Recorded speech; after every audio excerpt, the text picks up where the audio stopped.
Proszę Państwa, dzień dobry. Minęła się... Ladies and gentlemen, welcome. I would like to open officially the meeting of today with another meeting from the cycle entitled Meetings with History. It is my honor today to announce the meeting with Professor Stephen Hicks, who came to us from Rockford University. Let's give him a warm welcome.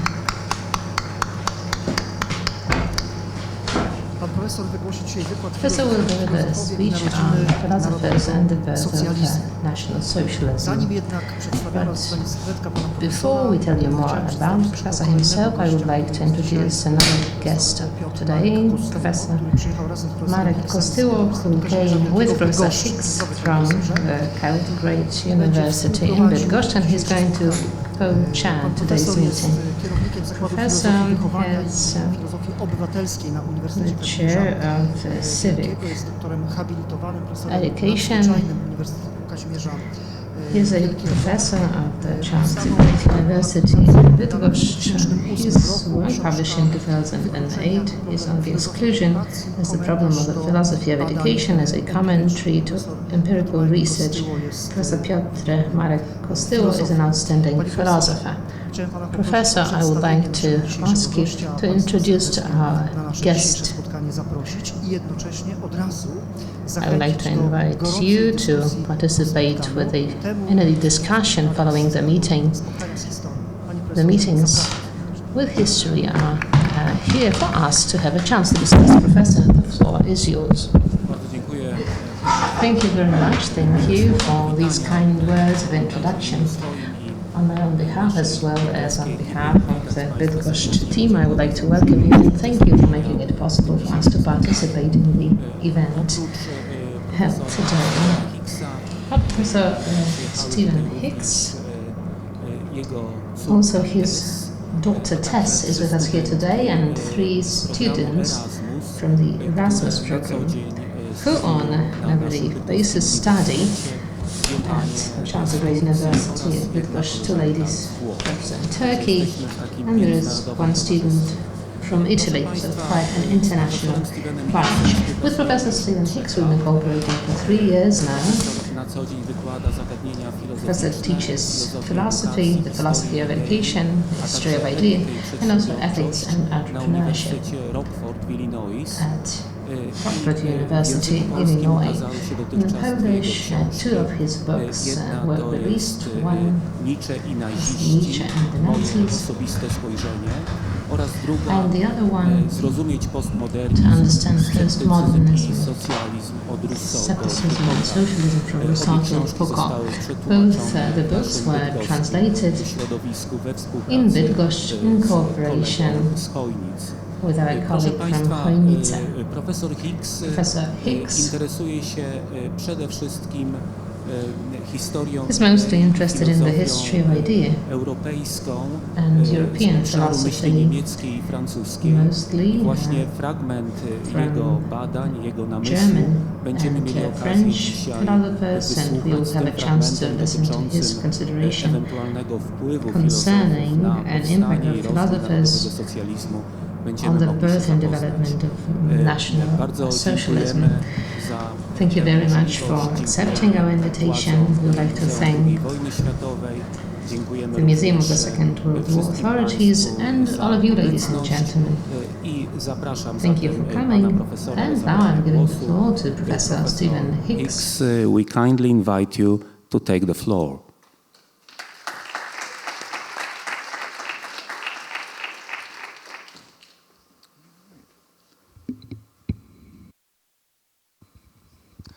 Thank you for the introduction, very gracious. And I am honored to be here at the Second World War Museum. And my talk today is going to be on the theme of learning from history. Now, we all, from our school days, learn this lesson, that it is important to learn the great lessons, right, from history. When things go well, right, why do things go well? If we consider the grand scheme of human history, how short life expectancy has been, right? But there have been periods when people have lived significantly longer, right, spans of life. What made that possible? Times when, in the grand sweep of history, war and killing and other dehumanizing human interactions have predominated. But there are other times in history when people have lived peacefully and civilly, right, with each other. What explains the differences between those chunks of time? Now, I'm a philosopher, right, by training, and today I'm going to make an argument that when we look at the great successes in history and also the great failures in history, that philosophy has a lot to do with it. In some cases, philosophy is the determining factor. Now, in some ways, this is a radical thesis because philosophy has a reputation, right? Philosophy is often thought of as very abstract, as disconnected from real life. Philosophers have their heads in the clouds, and that they are so theoretical that the theoretical abstracts and things the philosophers debate don't have any practical implications. And I want to argue, particularly in the case of World War II and the rise of Nazism, that we have a very clear case, right? In this case, a horribly negative case of philosophy gone wrong, right? So horribly wrong that millions of people lost their lives. Further, tens of millions had their lives destroyed, not in the sense of dying, but losing loved ones, losing their livelihoods, losing people, and things that mattered enormously to them. Now, the connection then between philosophy abstractly and life and death action on the ground, that's the case, right, I need to make today. So we think of cases where everyone recognizes one of the worst, if not the worst, event in human history involves World War II, right, and it's perhaps culminating horror right in the Holocaust, and we all, as decent, thoughtful people, reflect on why did this happen, right? And in many cases we think, why did this happen, most especially in Germany, right? Because by most historians' accounts, in the early 20th century, the Germans were the most educated people in the world, the most civilized people in the world, the nation of Beethoven, right? The nation of Goethe, the long tradition of glorious music and art and literature, and its astoundingly brilliant philosophers, Kant, Hegel, and the rest, that if we are a cultured, educated person, we should know something about. How could it be that in Germany, right, that we find the origins of the worst in human history? And I'm going to make an argument that as astoundingly wonderful as German culture has been in many respects in the modern world, it has also sowed the seeds of great evil and great destruction, and that those, in many cases, individuals who are cited as in the pantheon, the highest echelons of wonderful German culture, that there's where we find the seeds of destruction and evil. Now, I want to start, though, by running through some standard explanations for why the Nazis came to power, why World War II happened, and then perhaps indications of what the Holocaust, right, was involved in this case. And we, when we look for historical explanations, right, we look at technologies, right, we look at economies, we look at political considerations, we look at religious considerations, and all of these are factors. But I am going to say that in the case of World War II, while all of those were operative, they are at best secondary factors, and I'm going to elevate philosophy, right, my own profession, right, to some prominence. So, when you read standard accounts, right, why did the Nazis become Nazis, right? And then one explanation, a standard explanation, is to focus on the leadership. So we look at Adolf Hitler, of course, we look at Goebbels, we look at Himmler, we look at Goering, right, and the rest.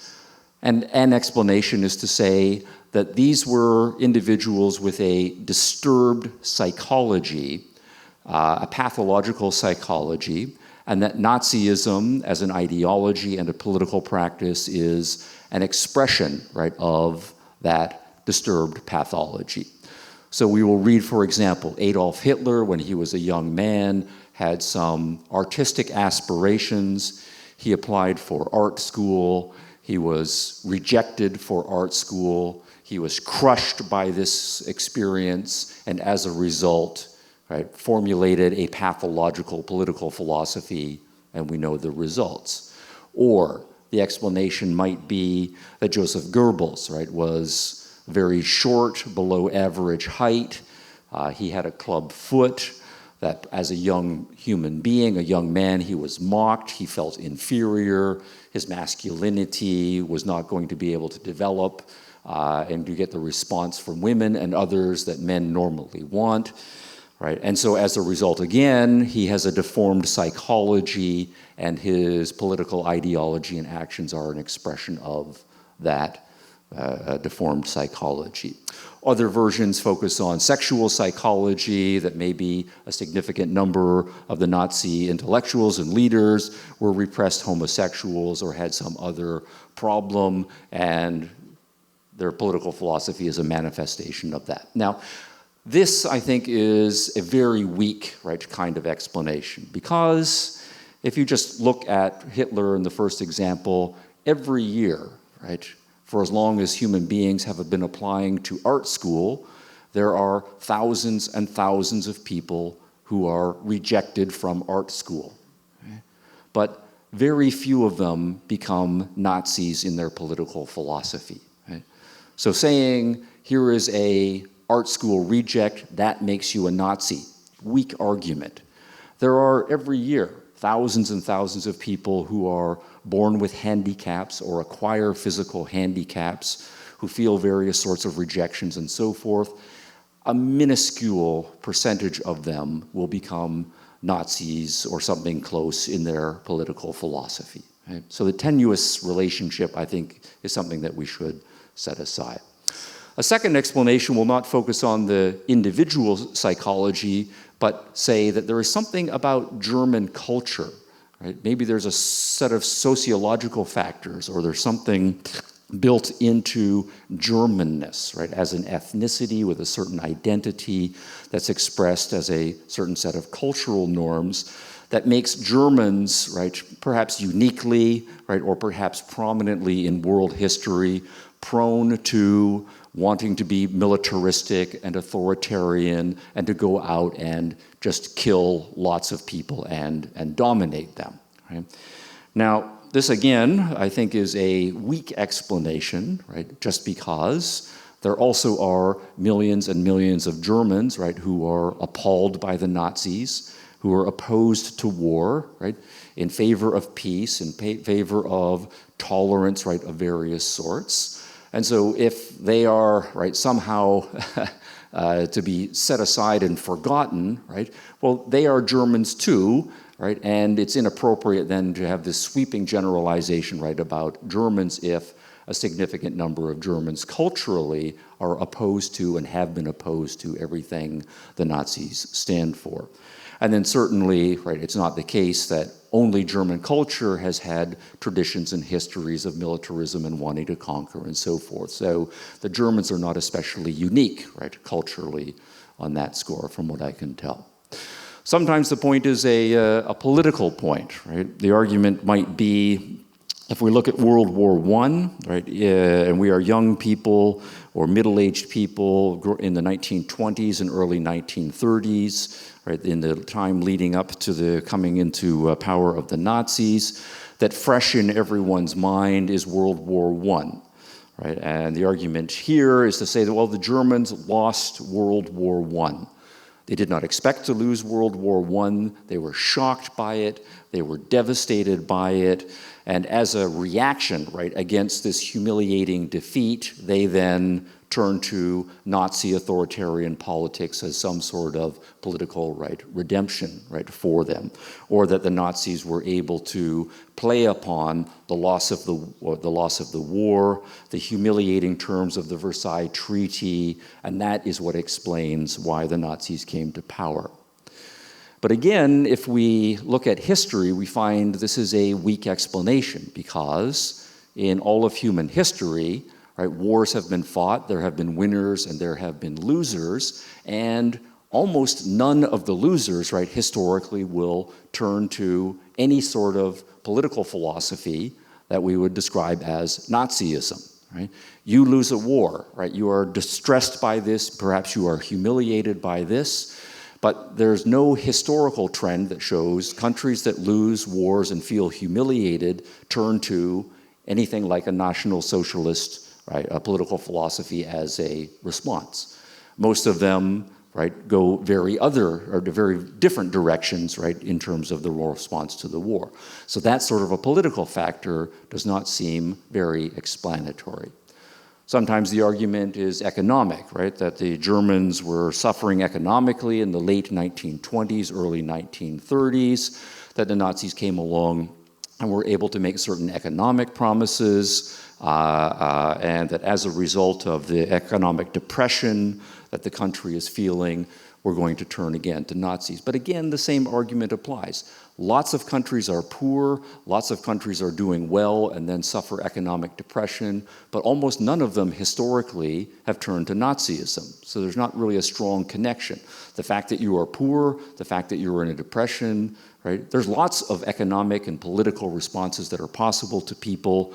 To say, oh, therefore people who are in this depressed situation are going to go Nazi, that's a very tenuous connection. And then, of course, religion is another one, and this one almost always focuses on the Holocaust and the particular targeting of the Jews, to say that there was something unique about the Christian way of, the German way of doing religion, and the long tradition of Christian anti-Semitism, that what happened was the Nazis were able to tap into this, magnify it, and it became in a particularly pathological form. Now, whatever you think about the Christian tradition, of anti-Semitism, of course, there is a long history of that as well. We do also have to be aware that there are lots and lots of countries, that have had that sort of anti-Semitic tradition, but again, very few of them have had significant support for National Socialist kinds of ideologies, and very few of them have supported anything like a genocide, against the Semitic people that they are opposed to. So my point then is to say, it's not that there isn't anything to these kinds of explanations, and all of them are operative, and the causes of war and the causes of genocide are always multi-causal, multifaceted. But I don't think that any of them, singly or jointly, is a sufficient cause or even the most important cause. And what I'm going to then say is what we need always in the case of a very powerful, very organized way of doing politics that marshals the energy of millions and millions of people, you need a big picture strategy that is able to convince lots and lots of people. And if we remember that the Nazis did not come to power by means of a military overthrow, or a putsch, they had widespread support rather democratically. What you need is an integrating view of life that is appealing to millions of people, and a systematic way of thinking about what you are doing politically, and that is where philosophy comes in. The Nazis had a philosophy. It was an articulate philosophy. It was well thought out, and it pushed people's values in a positive way. But when you start to talk about big picture values that are shared by wide numbers of people, you are talking about philosophy. Now, this is where philosophers get nervous typically, because in many cases, philosophers are willing to take credit for good things that come out of philosophy, but we don't like the idea that philosophy can cause bad things. It's not simply that philosophy is theoretical and there's a problem of making connection to political practice or any sort of practical implications, but we tend to think of philosophers as interested in the truth, as interested in goodness, as interested in beauty. And so philosophers are necessarily, right, good people, and we don't like the idea that if we take the philosophy seriously, negative results can come out. But I think in the interest of accuracy of the historical record, we have to look more skeptically at philosophy. So, if we consider other revolutionary changes, right, in history, it seems like we're more comfortable with making a connection between abstract philosophy and politically revolutionary practice. So, for example, North America, right where I'm from, and I think this is standard now part of world history, if we're trying to figure out why did the American Revolution happen, right, and why did it take the direction that it did, right, the connections between what the American revolutionaries, those intellectuals and activists were engaged in, and their connection to the British philosopher John Locke, not quite a century before, it's well understood. Locke laid out a comprehensive philosophical approach that was radically revolutionary right for his time intellectually, convinced a large number of intellectuals in the next generation, that spawned a large number of activists in the next generation, and the American Revolution then is a Lockean revolution, right, in place.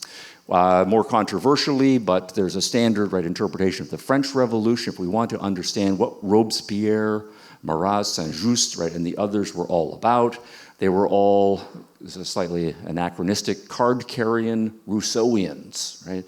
Robespierre used to carry around a copy of Rousseau's book, The Social Contract, and consult it, right, in moments of meditation, right, the way a devoutly religious person will carry around a copy of the Bible and consult it in moments, right, of meditation. So the connection between Rousseau's political philosophy and more broadly philosophy and the theory and practice of the French revolutionaries, right, the connections are there. Marx and the various communist revolutions, right? Again, the connections are fairly clear. Said Qutb, right, an Egyptian theologian and philosopher who was martyred in the 1960s, and his connections to the Bin Laden family and a whole school of revolutionaries, also fairly well understood. So what I want to make is an argument that when we look at the generations of German philosophers leading up to the generation of Hitler, Goebbels, and others, we find similar connections, right? But this is something that's disquieting for philosophers to think about because everybody recognizes the horrible evil, right, of the Nazis, but many of the philosophers whom the Nazis cited and quoted and looked up to approvingly are philosophers who are widely admired for various other reasons, and so we don't like those connections. So, but first, one reputation, of course, the Nazis have is that they were kind of populist, and they were populist, right?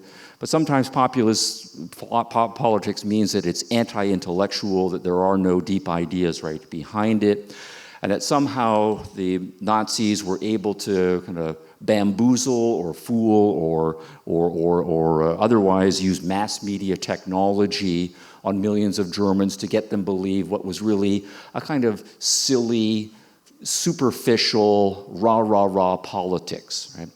So to start disabusing against that notion, right, of course, millions of Germans who were not particularly intellectuals did support the Nazis, but the Nazis did have the support of a high number of world-class intellectuals. And so here's an initial part of the list here. Philippe Lenard, right, was a Nobel Prize winner, right, in physics, right, gung-ho, very strong supporter, right, of the Nazis from early on. Did I do that? There we go. Okay. Nobel Prize winner, not an idiot, right? Brilliant, right? Man, right, in his field. So the idea somehow that Hitler, right, and the Nazis and what they stood for and their principles is kind of beyond the intelligence of Lenard. He doesn't know what he is voting for. That I want to register a skeptical note about. Gerhard Hauptmann won the Nobel Prize for Literature, enormously well-read, cultured individual, right, at the cutting edge of humanistic and literary trends, But he too, right, well aware of what the Nazis stand for ideologically and practically, is a very strong supporter of Nazi philosophy, to the point where, this is an arresting quotation, right, of all of the things that happened in Hauptmann's life, he said, his opportunity to shake hands with Adolf Hitler was the greatest moment in his life. Right? Right. Johannes Stark, another Nobel Prize winner, right, in physics. All right, now you might say, all right, these are literary people, these are people in the sciences, maybe their political, economic, ideological education is weaker, but when we turn to fields that are more directly relevant to political economy and ideological issues, we find the same story. Oslo Spangler, PhD, getting a PhD from a German university in the early part of the 20th century, perhaps no other country in the world had higher standards for getting PhDs. Being a doctor, right, of philosophy from a German university, right, says something. And what we have here is Oslo Spangler writing a bestseller, a book that sold in the millions, right? Decline of Prussianism, the Decline of the West, right, published in 1918, became a bestseller not only in Germany, but all over Europe, translated into all of the major languages, also a bestseller in North America, right, where I am from. You can't walk into used bookstores without seeing multiple copies of The Decline of the West still, right, 80 years or more after, right, its publication. And then 2 years later, writing Prussianism, right, and Socialism. Well, if you just substitute nationalism, right, for Prussianism, right, kind of a German nationalism, and add the socialism, in 1920 we have a leading intellectual writing a book that is read by millions, arguing for the integration of a kind of socialism and a kind of Prussian, right, nationalism. To the point where when Hitler became a chancellor, there were explicit meetings, right, between him and Spangler about trying to get Spangler to sign on more publicly and officially. Spangler backed off. He had some reservations, right, about the Nazis, but in general terms, there are some ideological strengths here. Moller van den Broek, right, another PhD, author of The Third Reich, right, a public intellectual, again, writing a book explicitly arguing for the kind of ideology, right, that National Socialism stands for. Again, a book that sells in the millions, right, in Germany in the 1920s. Alfred Böhmler, philosophy professor, right, widely well regarded, right, in the 1920s.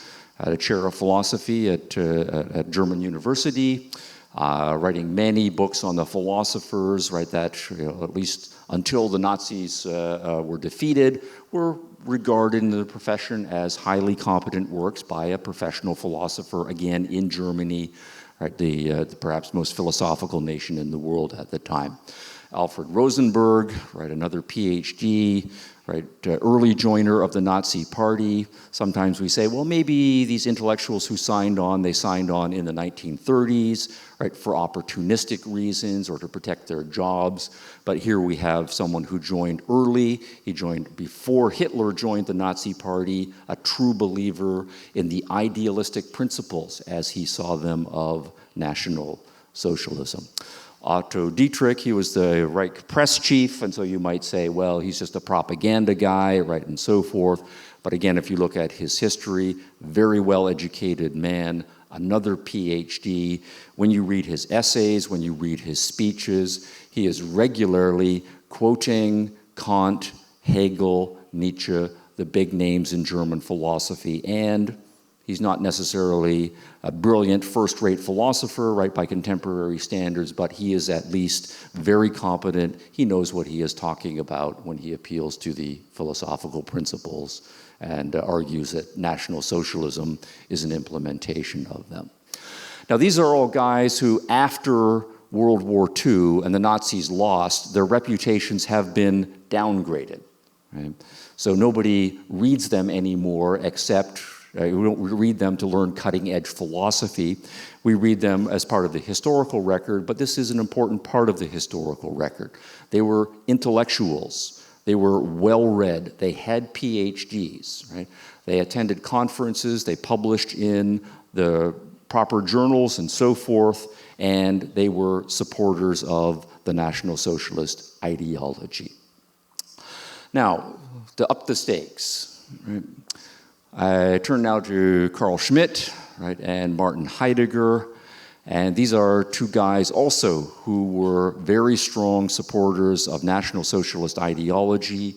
Before the Nazis came to power, they believed in it for philosophical and ideological reasons, and their reputations are intact.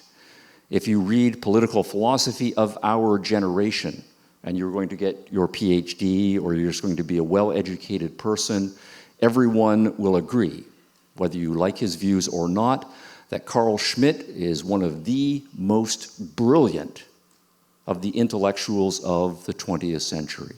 You cannot graduate in political philosophy without knowing something about Schmitt's views and his arguments. Right?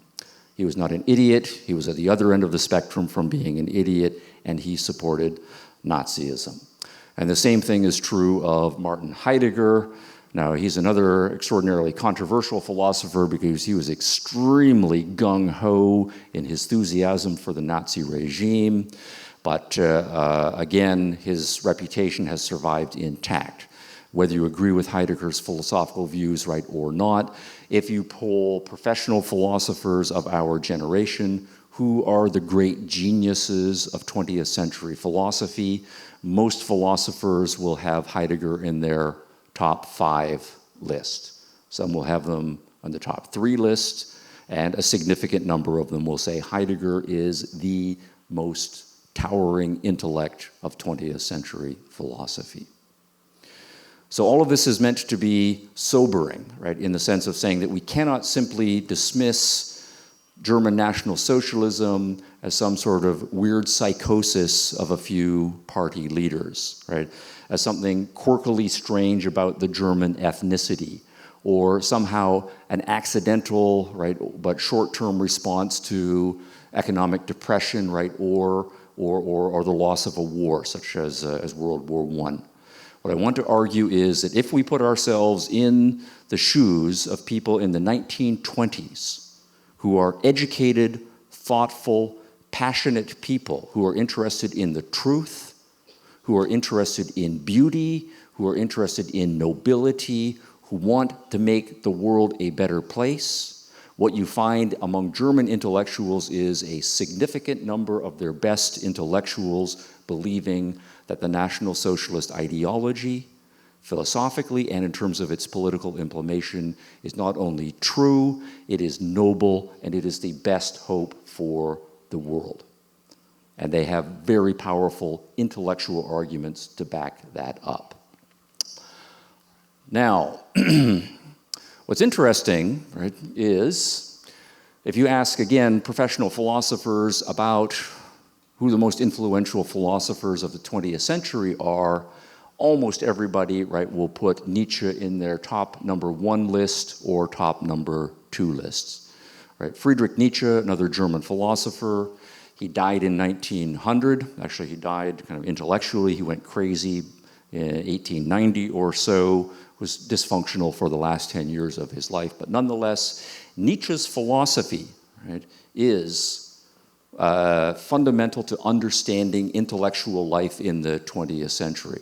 And what I have is initially a list here of Nazi supporters, both intellectually and in terms of political activism, who in their speeches, in their writings, and various other, right, forms of media, identified Nietzsche as formative on their influence, right, and as a positive, right, formative influence. And in many cases, when they were asked who among the great thinkers and intellectuals do you see as setting the stage for the development of National Socialist philosophy, all of these individuals would cite Nietzsche, right, as a key touchstone intellectual with whom they have broad allegiance on the most important points, and is then as essential to understanding why they think as they do and why they are signing on to, right, National Socialism. So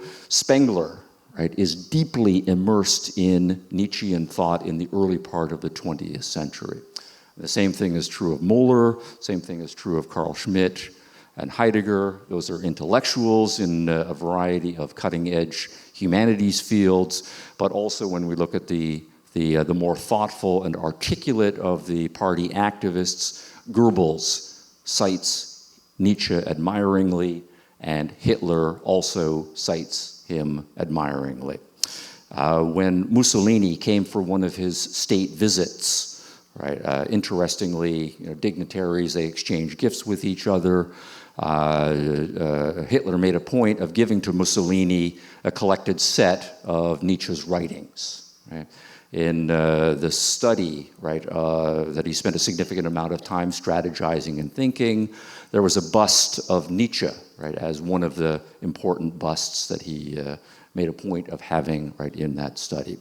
So the point just is that Nietzsche then is one of the great philosophers, right, by the lights of contemporary philosophers, whether they agree with him or not, and by the leading Nazi intellectuals and Nazi activists seen as perhaps the most important, right, pre-Nazi generation intellectual that we need to understand. So I want to use Nietzsche then as our touchstone here to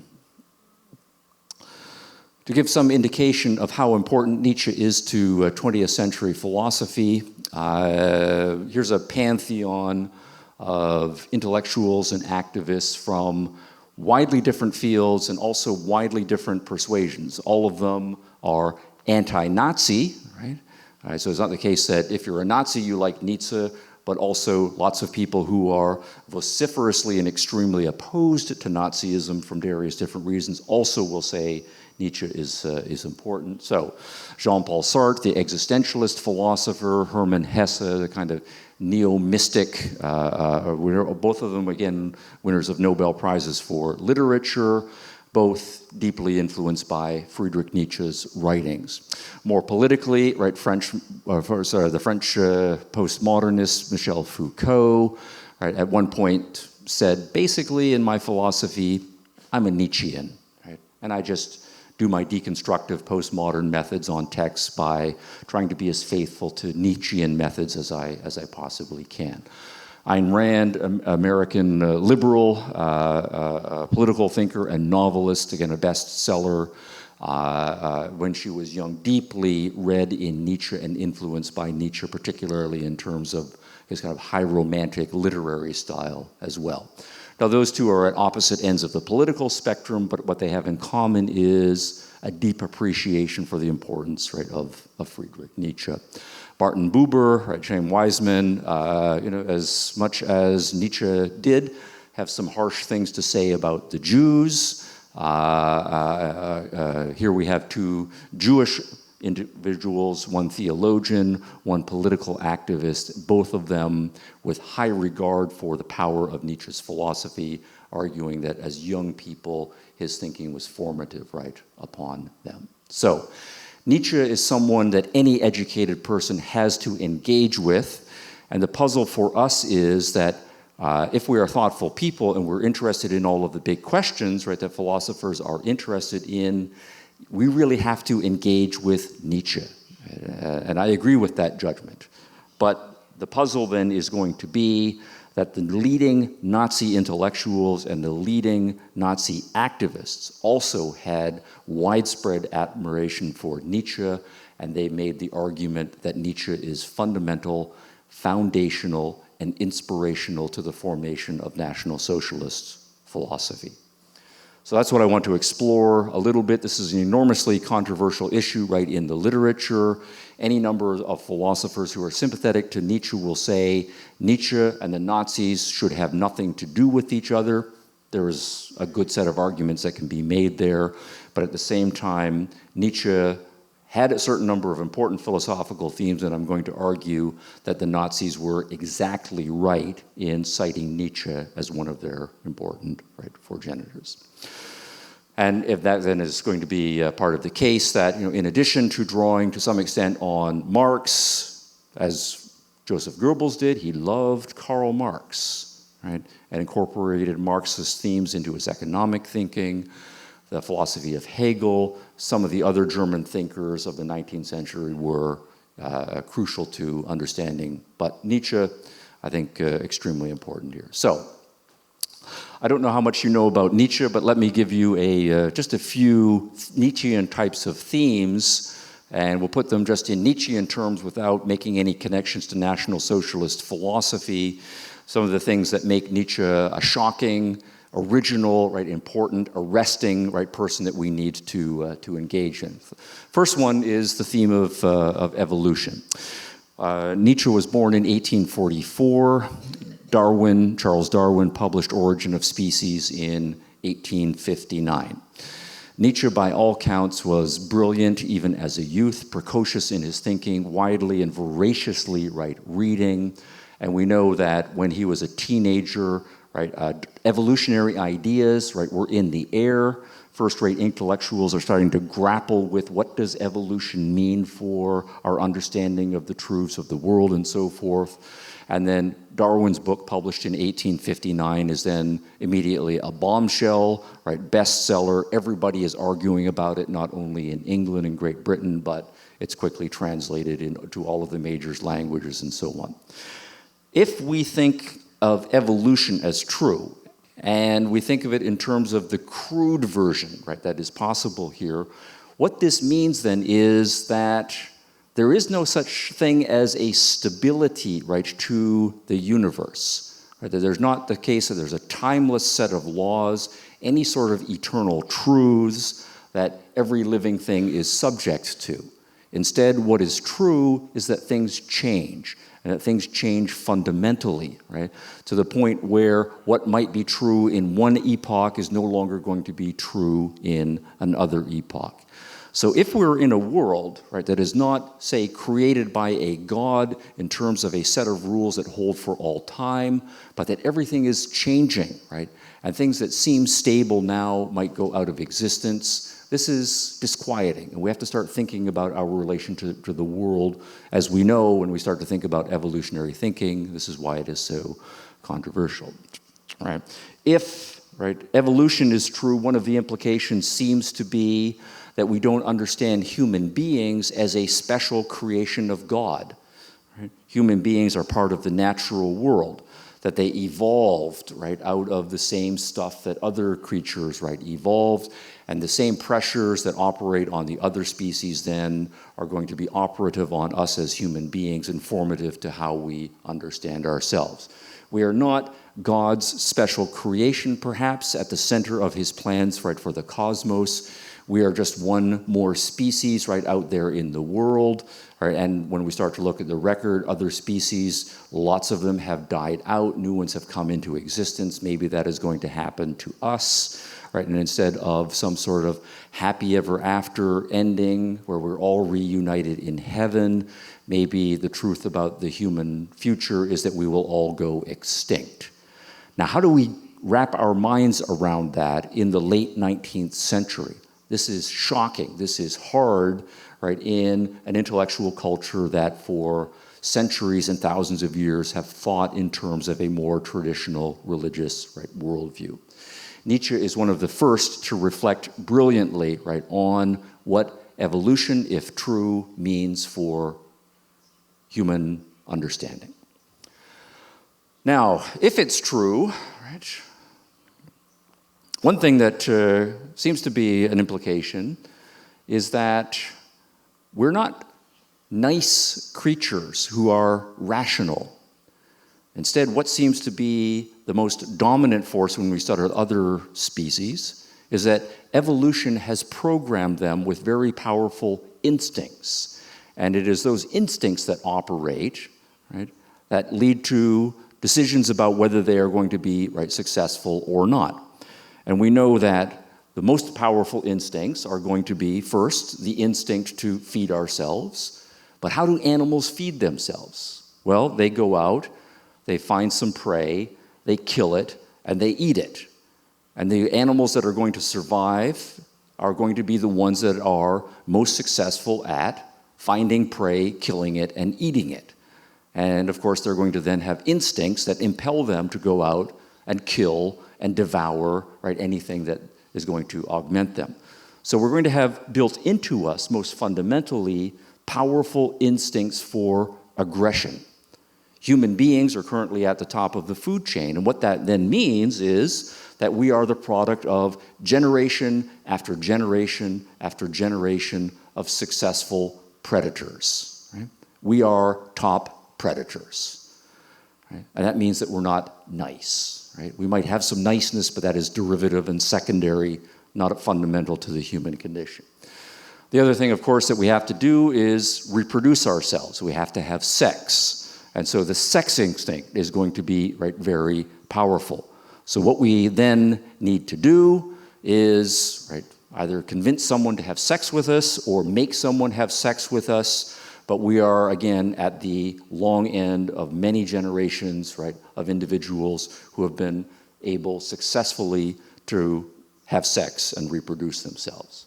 The sex instinct is fundamental. The aggression instinct, right, is fundamental. And maybe we get those two confused fairly regularly, as Freud was going to connect in the next generation, that some sort of aggressive sexuality, right, is fundamental, right, to the human condition. But what we're getting away from, right, is the idea that somehow we have a special soul or a special spirit or some sort of ability to lovingly and peacefully cooperate with each other. No. We are sex instinct, aggression instinct. That's fundamental. Everything else is secondary. Oop. Okay. I don't know how I got there so fast, but there we go.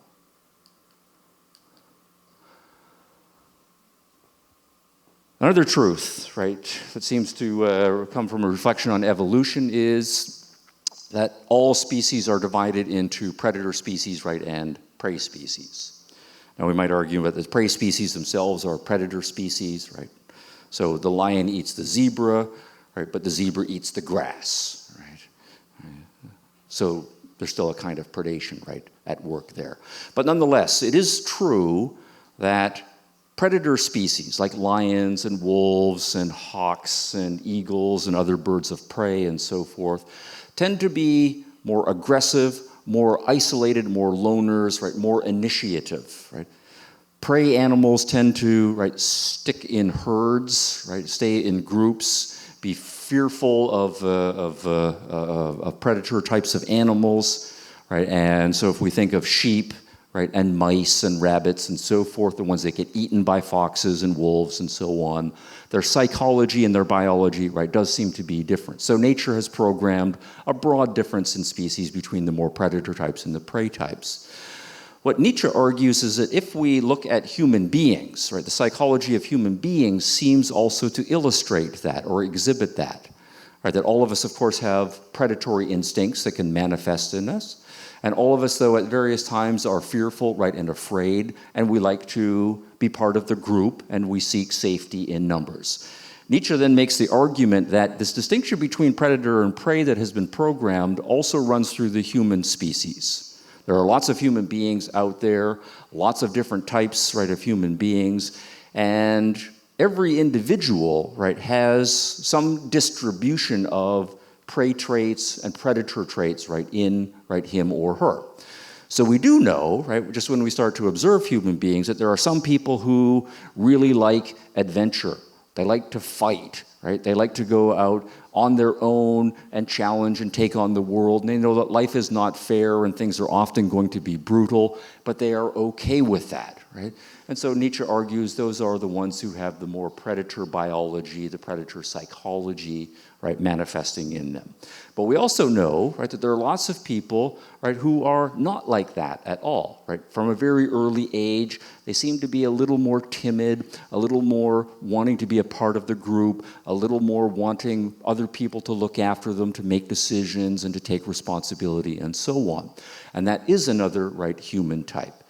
And what Nietzsche argues is that this is kind of natural biology, right, manifesting itself in human psychology. That we have these two different types, and you can see them manifested in any given generation. But when you start to look at cultures, you see some cultures Perhaps the German culture, perhaps Arabic culture, perhaps the Vikings, perhaps the Japanese as the samurai. They get their predatory act together and they rise up and they make a mark on the world in a much more predatory fashion. Other cultures seem more passive, seem more afraid, and we can find historical examples of them as well. Now, his label for this is, right, masters, right, and slaves. Some people seem to have a master mentality, a master way of living. They have an agenda, they have goals, they have strong passions that they want to accomplish something in their life, and they are willing to do anything to accomplish their goals in life, including dominating, using, and harming other people for their own ends. Right? And that is to say, they are the natural predators, right, within the human species. Other human beings seem to have what he calls then a natural slave-type mentality, right? When they want everything to be safe, they want to be looked after, they don't want to have to exert themselves in the big bad world, and they typically take a more passive and fearful outlook in the world. And Nietzsche's final theme wants to say, if we are interested in making human beings be the best that they can be, what we should realize is that human beings, as they are right now, are not the end of history, right? Not the end of God's plan for the world, because there probably is no plan for God's plan for the world if God is dead. Right? Instead, we are one step along an evolutionary chain.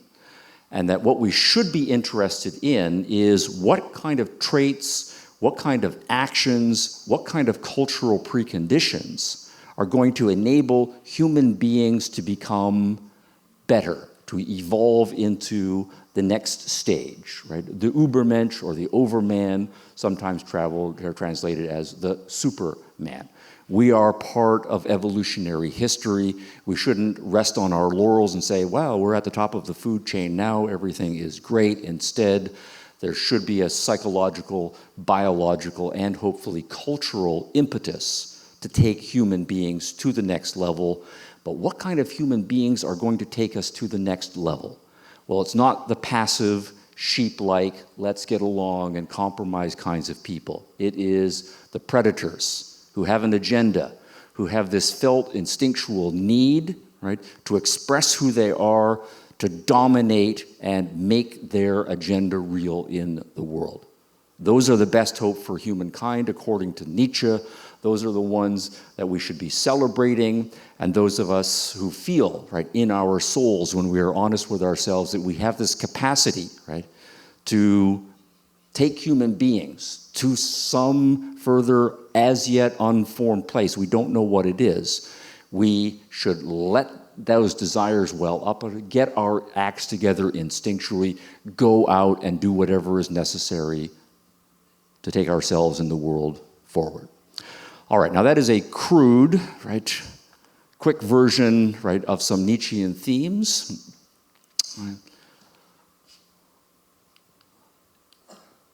And now I want to ask the payoff question. Say, well, if that's what Nietzsche is about, what might the Nazis have made of this? Is there anything here that perhaps the most brilliant philosopher of his generation and most influential on 20th century thought would be legitimately providing as grist for the mill or raw material for the Nazis to use in formulating their ideology?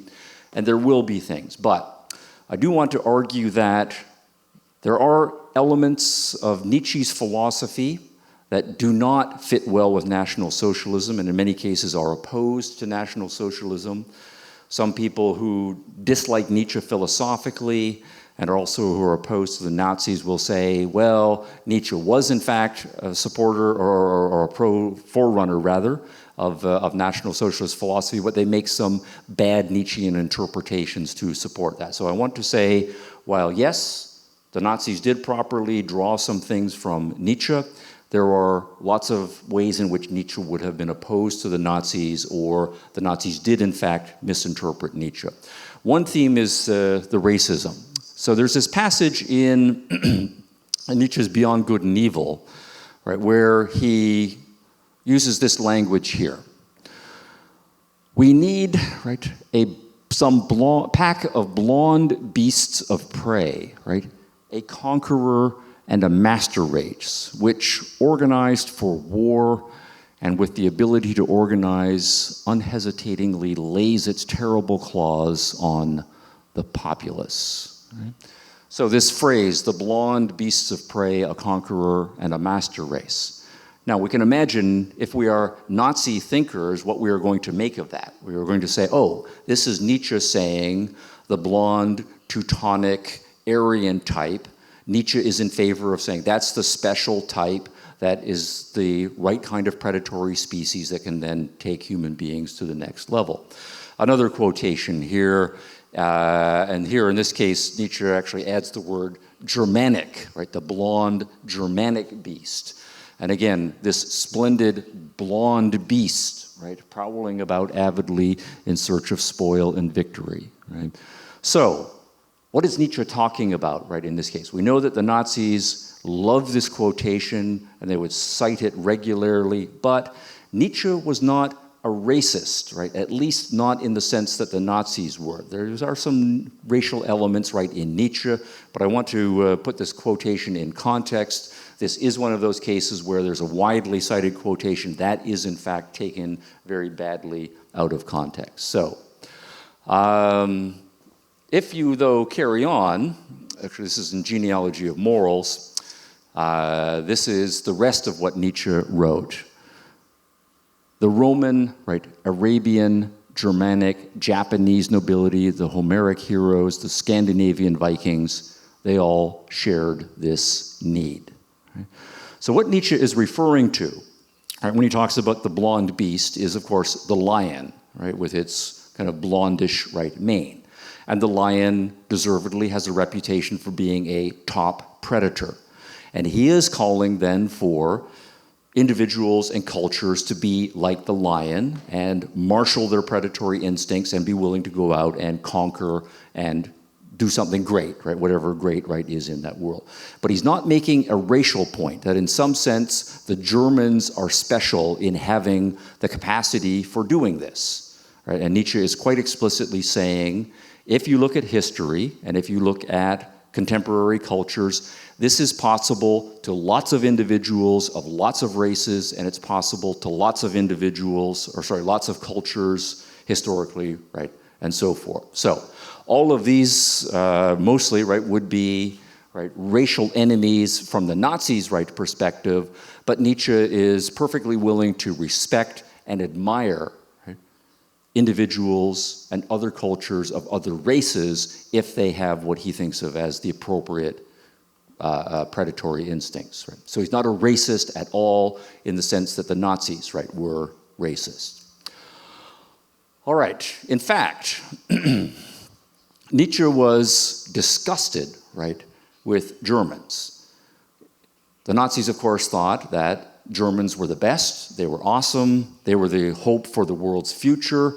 Nietzsche thought that the Germans of the 19th century were among the sickest and most degenerate, right, of cultures. Right? Right. Now, he admired what some of the ancient German cultures had done, but what he saw in Germany, right, of the 19th century, right, was religious revival, right, where people are hoping, right, for salvation. They're afraid of this world. They just want to die and go to heaven, where everything will be peaceful and God will look after them. And Nietzsche says that's a retreat from life, right? Right? So strongly religious people, and this strong religious revival, right, of the 19th century, right, was disgusting, right, to Nietzsche. He saw the rise of German socialism, right, Marx, right, and the others, and the various other kinds of utopian socialism. But what is socialism about? Well, socialism is about, according to Nietzsche, right, weak people being afraid of competition, right, feeling that they can't make their own way in the world. They want to join into groups, right? They want the government and wise leaders to give them all kinds of stuff and protect them and give them monthly allowances and make sure that, you know, they can never be fired and so forth. And so socialism, right, from Nietzsche's perspective, seems to be a projection of a certain kind of weak psychology.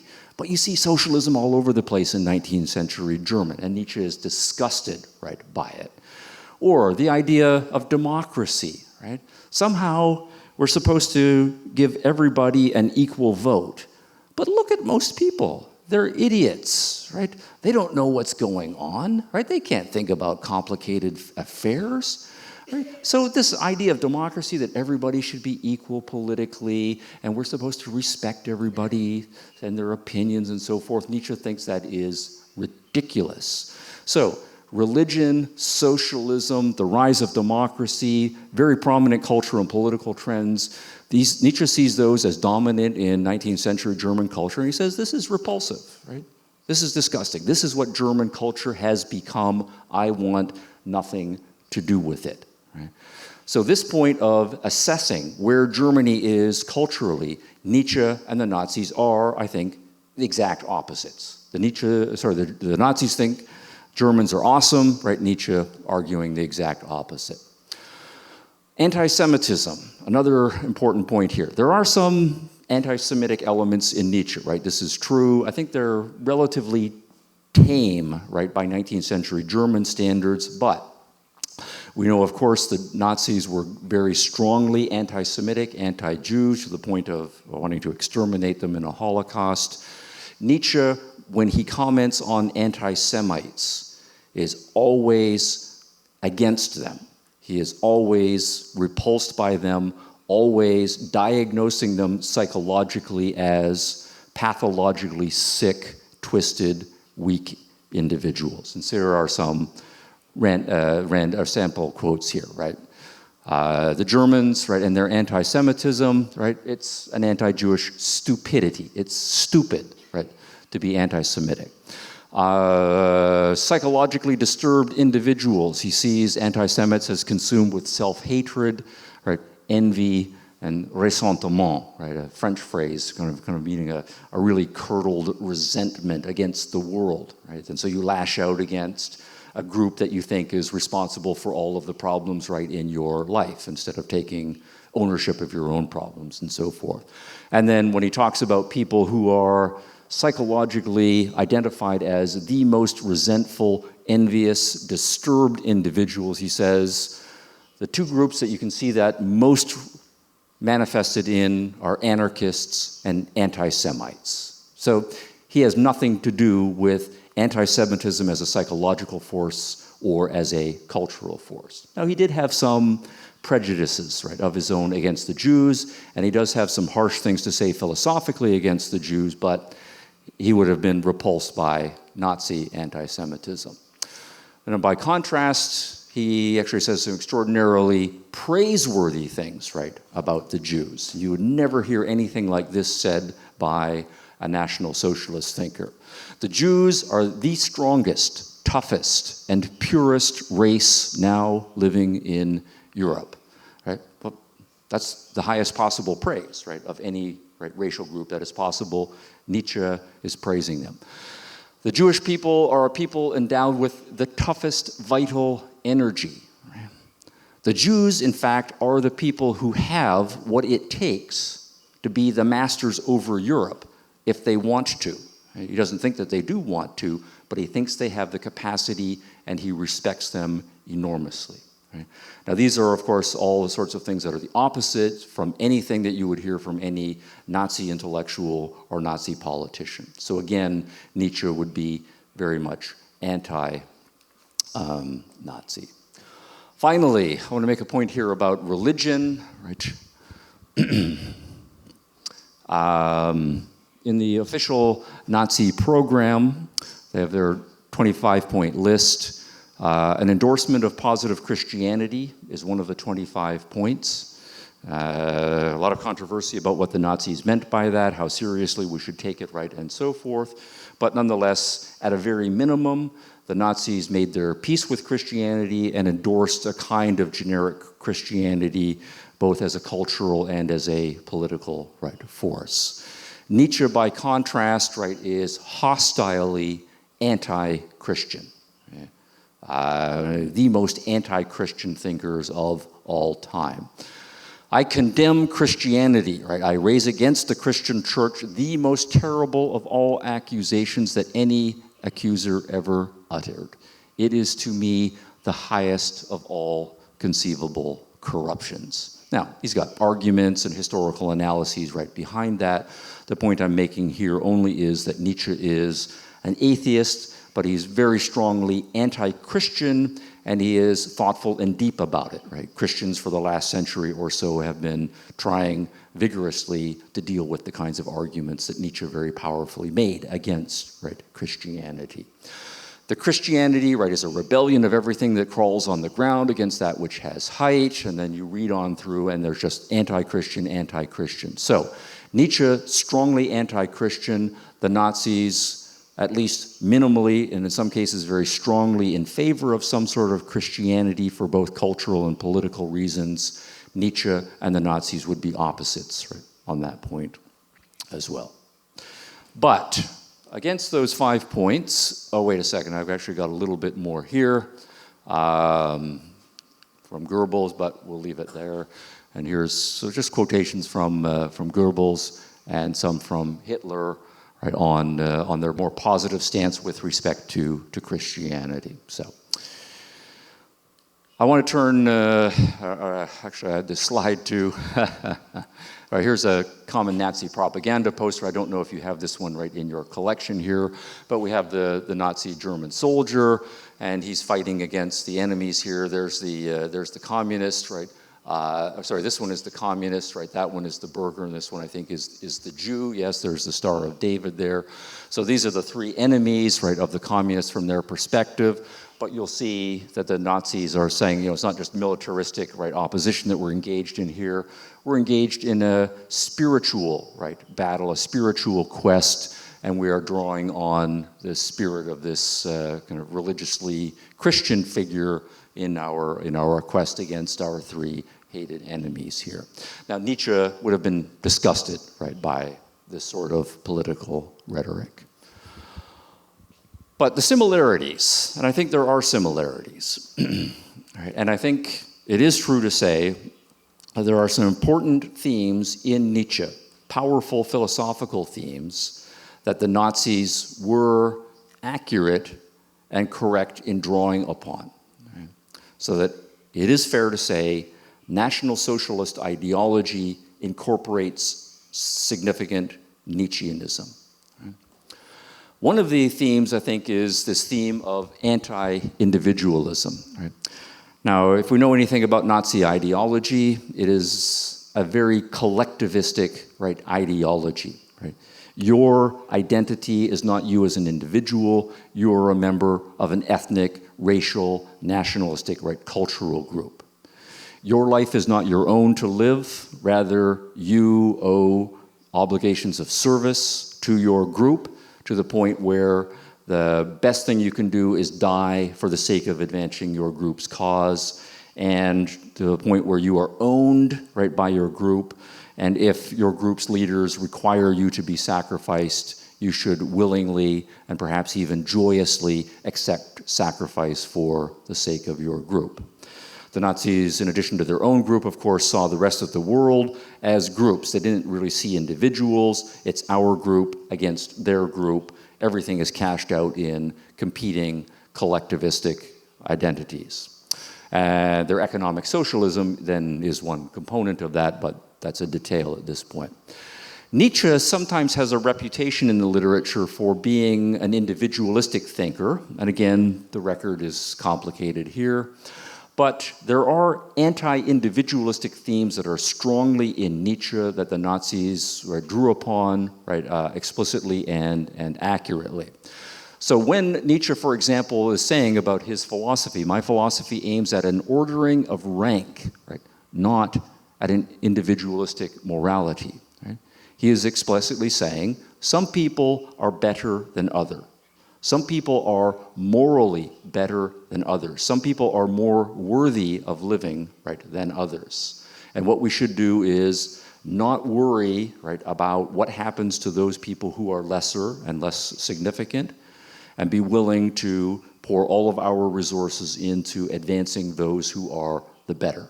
We do not believe, as individualists do, that each individual is precious, that every individual has his or her own rights, his or her own life to live. Right? Rather, we are rank. And we know that this is an explicitly part of the National Socialist philosophy. Some people are more important than others. Some groups are more important than others. And if you are on the lower end of the scale, you have little value and can be sacrificed. This is the point Nietzsche goes on to make. Mankind in the mass sacrificed to the prosperity of a single, stronger species of man. Sacrifice mass numbers of human beings. If that will advance the species and make human beings better, that would be an advance. So Nietzsche is explicitly right in favor of mass murder, mass killing, mass extermination if necessary, if that is going to advance the human species. And again, this is music to the ears of National Socialist thinkers. One must learn from war, right? One must learn to sacrifice many. Right? War is good, war is necessary, because what happens in war is that not only does it bring out the best, according to Nietzsche, right, in people, but right, it enables us to get rid of those who are not so worthy, right, of living. Peace is not the goal, war and sacrifice is the goal. Right, and again, this theme, we're not interested even in human beings as they are. If we had to wipe out all of the current human beings, as long as it brought forth a higher kind of man, that too would be legitimate.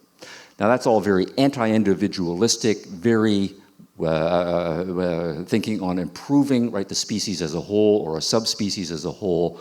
All of that is a set of Nietzschean themes that the Nazis can legitimately, right, draw upon. All right, a second point. Conflict is fundamental. Nietzsche is not a liberal, does not believe ultimately that peace should be our goal, that we should strive to tolerate each other's differences, right, respect and just let people go their own way when we don't find common ground, that we should be striving to trade with each other, do cultural exchanges to appreciate each other's points of views. I learn from you, you learn from me. Nietzsche has no interest in that. Right? Peace, trade, toleration, those are all secondary or sicknesses. What makes human beings good as individuals and as groups is conflict. We need to embrace conflict and live our lives, so to speak, at war. Not only with ourselves, confronting all of the weaknesses in ourselves, right, with our neighbors, right, but also with other cultures. It is war that advances cultures, advances species. The well-being of the majority and the well-being of the few are opposite viewpoints of value. So within a culture, there's the elite, there's the masses. What the masses want and what the elite want, those are in conflict with each other. We shouldn't be trying to bring the culture together. Instead, we should recognize that the conflict is there, and we should be on the side of the elite. Here one must think profoundly to the very basis and resist all sentimental weakness. Life itself is essentially, that's a very strong word, essentially appropriation, injury, conquest of the weak and the strange, and putting it mildest, exploitation. If we're afraid of that, well, there's no hope for us. Right? A person who has any value is going to be a person who says, yes, life is war, and I love it, and I commit myself to the war that is life. Right?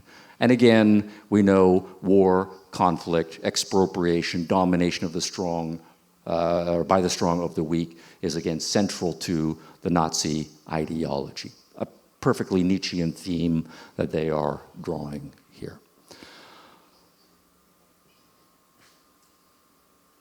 Quotation from Hitler. People are not rational. Right? We think in terms of intellectual history, one of the things that the West prides itself since the 1600s, 1700s is the Enlightenment, when we became rational, started to do science and engineering, learned to think, right, in terms of medical advancements and so forth, And it's because we are smart and rational that we as human beings have the potential for glory. Nietzsche and the Nazis both are anti-rationalists, right, philosophically, and there's an important connection here. If you think, for example, about political liberalism and political democracy, right, the argument that is implicitly made there is that all adult human beings have the capacity for reason. And if that reason is well trained, we can give people political power, right? We can let them vote on important matters of the day. And what we're going to do is take the votes, which we hope are rationally informed opinions of the majority of people, as the best policy. Right? So that assumption that human beings are basically rational to the point where we can think that political democracy and liberalism is a viable system is an understanding of human beings that the Nazis and Nietzsche do not share. Right? What luck that men do not think, right? In private, in public, he said, the intellect has grown autocratic, it has become a disease of life. We shouldn't think too much, right? Intellectuals are not productive individuals, right? They spend too much time in their own heads, but that's not what life is all about. First miniature, we're not objective, right? We are German. So some sort of irrational subjectivism is an important part of the Nazi, right, ideology, and this also is something they share, right, with the Nietzschean forerunner. This is Nietzsche, a representative quotation from one of his later works, where he says, human life really is about instinct, and rationality. You know, we do have this rational capacity, but evolutionarily it is very late on the scene. What has served us well and will continue to serve us well is our instincts, right? And if you try to think too much and try to be objective, well, it's not only is it impossible, right, according to Nietzsche, but it leads you to start to doubt your instincts, doubt your passions, limit your activity. After all, what do philosophers, right, do according to the reputation, right? Well, we just sit around, right, reading books and writing books, right, and so forth. We don't ever actually get out there and live life. And Nietzsche wants us to get out there and live life, and that means you can't spend too much time thinking. It's misleading. Reason is the least useful power we possess. Right? In the new world that we have been creating in the modern times, right, Nietzsche is regretting that we are losing our former guides, right, our regulating, unconscious, and infallible drives. Right? Our drives are infallible. It's our instincts that we should channel, augment, and act, right, on the basis of. And all of this then has huge implications, right, for how we do politics. Politics is not, let's have a debate about proper policy. I'll listen to your opinion, you'll listen to mine, and we'll decide individually what is the right policy. And we will be objective if better evidence comes along and we'll change our minds. None of that. It's a battle of wills. Those who have channeled their instincts most effectively, those are the ones who are going to be effective. And according to Nietzsche, that's the thing that we need to exalt if we're going to make progress as individuals. So this anti-rationalism is an important connection, right, between Nietzsche and the Nazis. This point about war, right? The Nazis embraced war as central to their mission for improving German culture and, on their view, Germany leading the world, right, in the proper direction. Nietzsche, too, explicitly in favor of war. Right? This is partly why, right, World War I was surprising to the Western liberals. They thought everybody was becoming more rational. The world was starting to trade with each other, right, ever since Napoleon had been looked after in 1815. Whereas it's like almost 100 years where there's really no major wars in Europe. Right? There's some skirmishes right here and there, some small wars. But it was a relatively peaceful century, right, by European standards. And so, bam, World War I happens, and the Western liberals are saying, how is this possible? I thought we all believed now in toleration and peace and trading with each other, right? And the German response is to say, no, we are Nietzschean. War is essential, right? Peace, trade, tolerance, we are not in favor of any of that. It is vain to expect much from mankind once it has learned not to wage war, etc. What war does is it taps into our instincts, our group identities, our willingness not to think in terms of individual rights and individual tolerance, our willingness to go out and, for our cause, smash, kill, and destroy other people. All of that energy, right, needs to be marshaled, Nietzsche thinks, if we're going to have any sort of a culture that's going to make any sort of advancement. So this forthright philosophical embrace of conflict and war that we find in Nietzsche, again, a theme the Nazis did accurately draw upon and incorporate into their philosophies. This is a quotation that is chilling, right, when you think about it. And now, this is not entirely unfair, but do think about the amount of blood that was spilled in World War I, the amount of blood spilled in World War II, the amount of blood spilled during the Holocaust. And here we have the most important German philosopher of the 19th century saying, "The beginnings of everything great on earth are soaked in blood, thoroughly and for a long time." All right, that's from Genealogy of Morals, right? The second essay, section 6. You can look it up so that you know I'm not just making it up, right? All right, that's a point of commonality again, right, with the Nazis. Finally, the Nazis were anti-liberal, as we know, authoritarian, right, in their politics. Original 25-point program published in 1920. They never wavered for it. They're very clear. Yes, we're in the Weimar Republic. We're going to have to play by some democratic rules and Republican rules for a little while, but that's not what we're about. We want strong, centralized authority. We want a Führer who will have absolute power. Right? That's the right way to do politics. Nietzsche himself, anti-liberal, anti-capitalist. I am not, as he put it, in any way liberal. As a thoughtful person, identify the various traits that go into making one a liberal. Nietzsche says, I'm against all of them. I'm in favor of the opposite. A healthy aristocracy. This is what I'm going for. Right? Accepts with a good conscience the sacrifice of untold human beings. And it's perfectly fine if we reduce incomplete human beings, that is to say, human beings who are of lesser worth, to slaves, to instruments. Right? Only the best, they should have all of the power, they can do anything they want with the vast majority of other people in society for their ends. And that is, again, a strongly Nazi theme.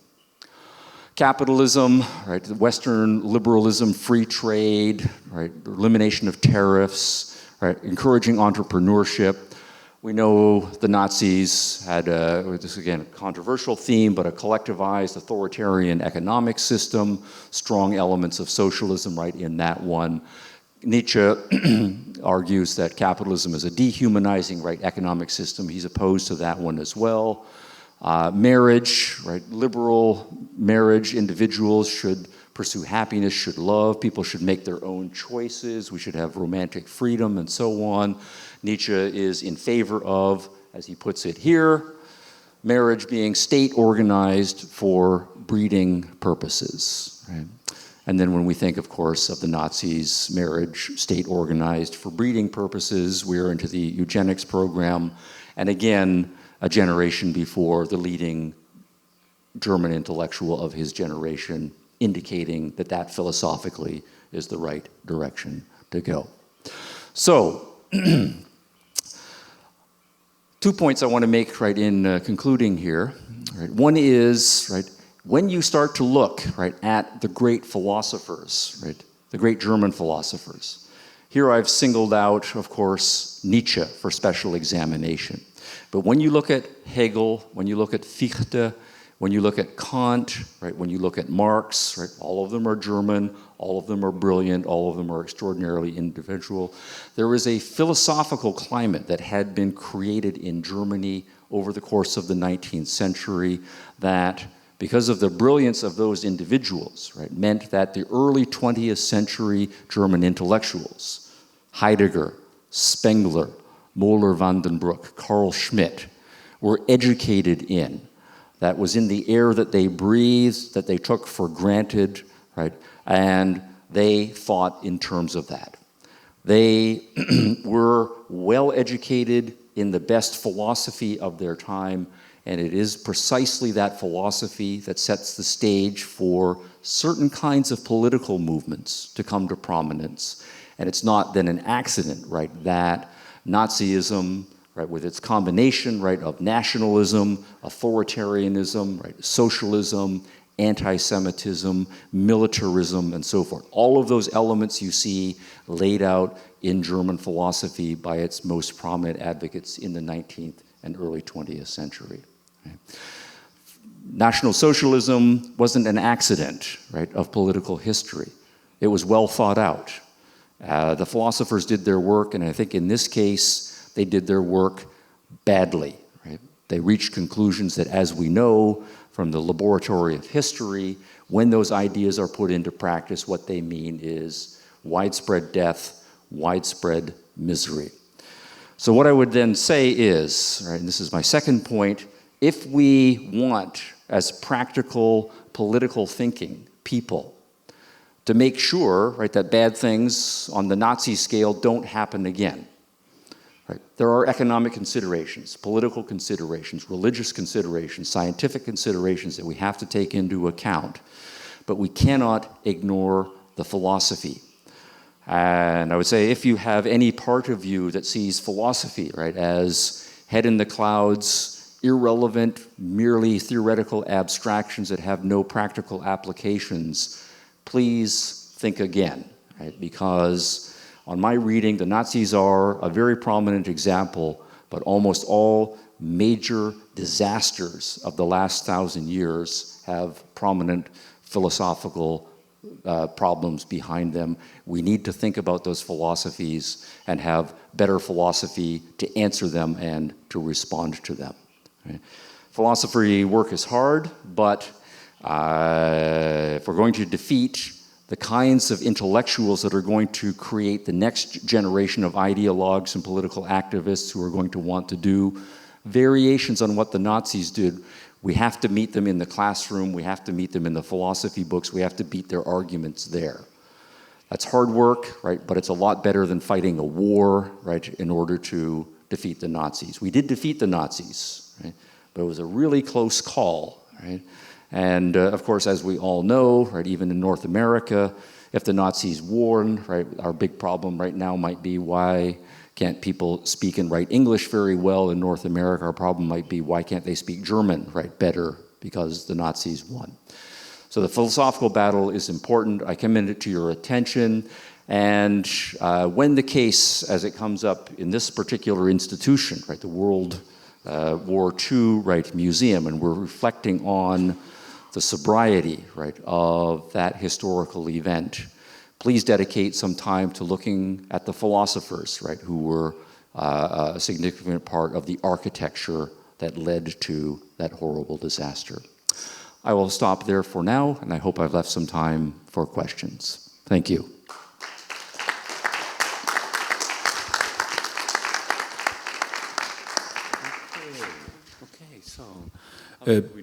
Bardzo dziękujemy panu profesorowi za tę wypowiedź, wykład. Thank you very much, Professor. Ladies and gentlemen, at this point, I'd like to ask you to ask questions. Dobrze, to... We do have a question. Proszę się przedstawić. If you could introduce yourself first and then a quick question. May I ask it in English? Or should I use Polish? Okay, I'll ask it in English then. My name is Raymond. At the beginning of your talk, you quite quickly dismissed all the other possible reasons, the political, economic, and cultural even, by saying that not all nations who have gone through these problems have ended up with Nazism, right? That was basically your point, and then you said the philosophical issue was more important.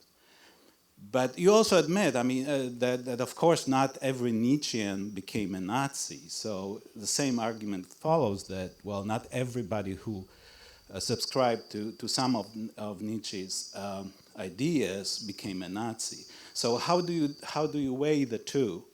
Why is it that the political and the economic, without those, would there have been Nazism simply because of the philosophy?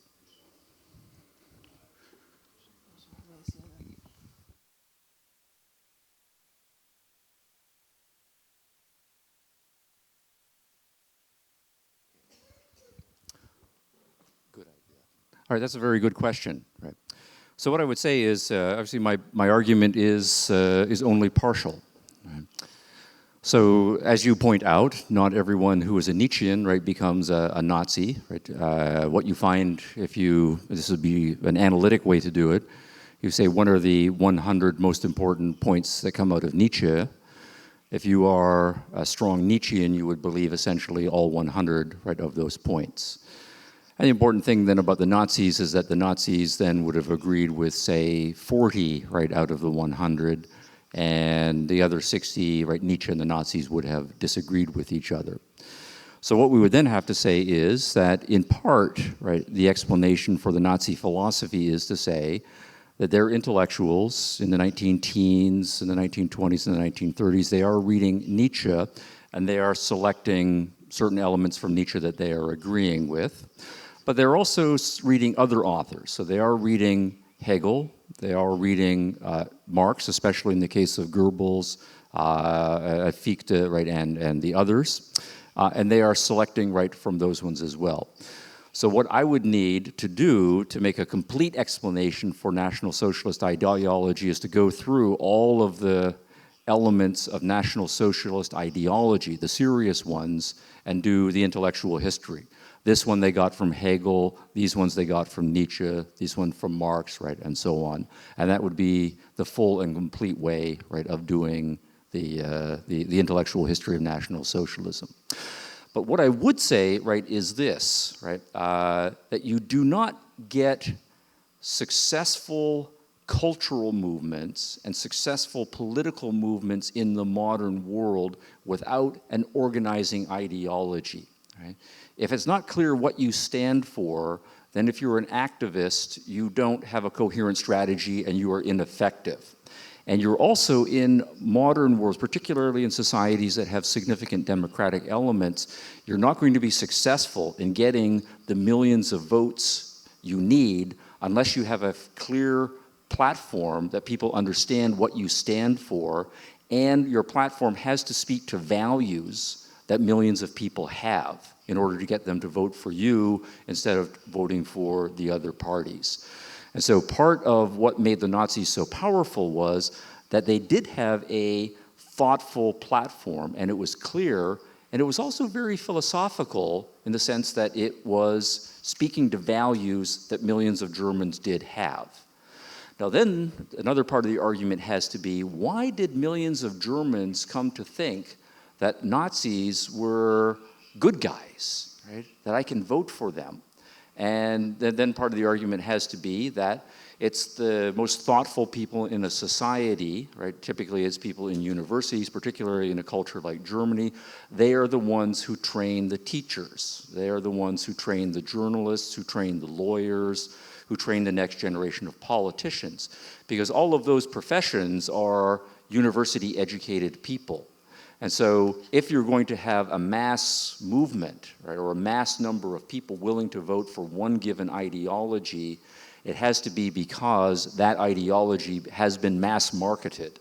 And the way it typically works in Western countries in the modern world is we learn a huge amount from our teachers, we learn a huge amount from newspapers, now of course we learn a huge amount from movies, and so we have to ask then, what philosophy or ideology are the teachers getting? What are the lawyers getting? What are the journalists getting? And so forth. And Germany, I think, in the 1920s is a very good case study of a small number of ideas, right, that had been put in place culturally as a result of it being a very philosophical nation, and the National Socialism falls out of that. So good question, and you're right that I need to have a much bigger story to give a complete account.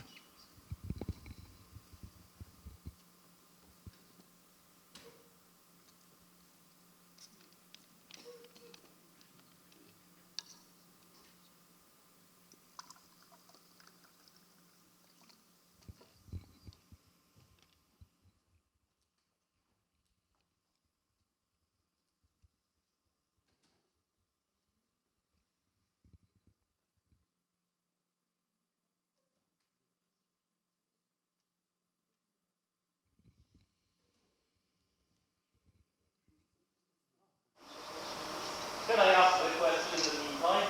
I have tried to be loud enough. I can hear you, yes. I just think of the Second World War, of the Auschwitz, of the concentration camps, and now with the benefit of hindsight, we know what people voted for.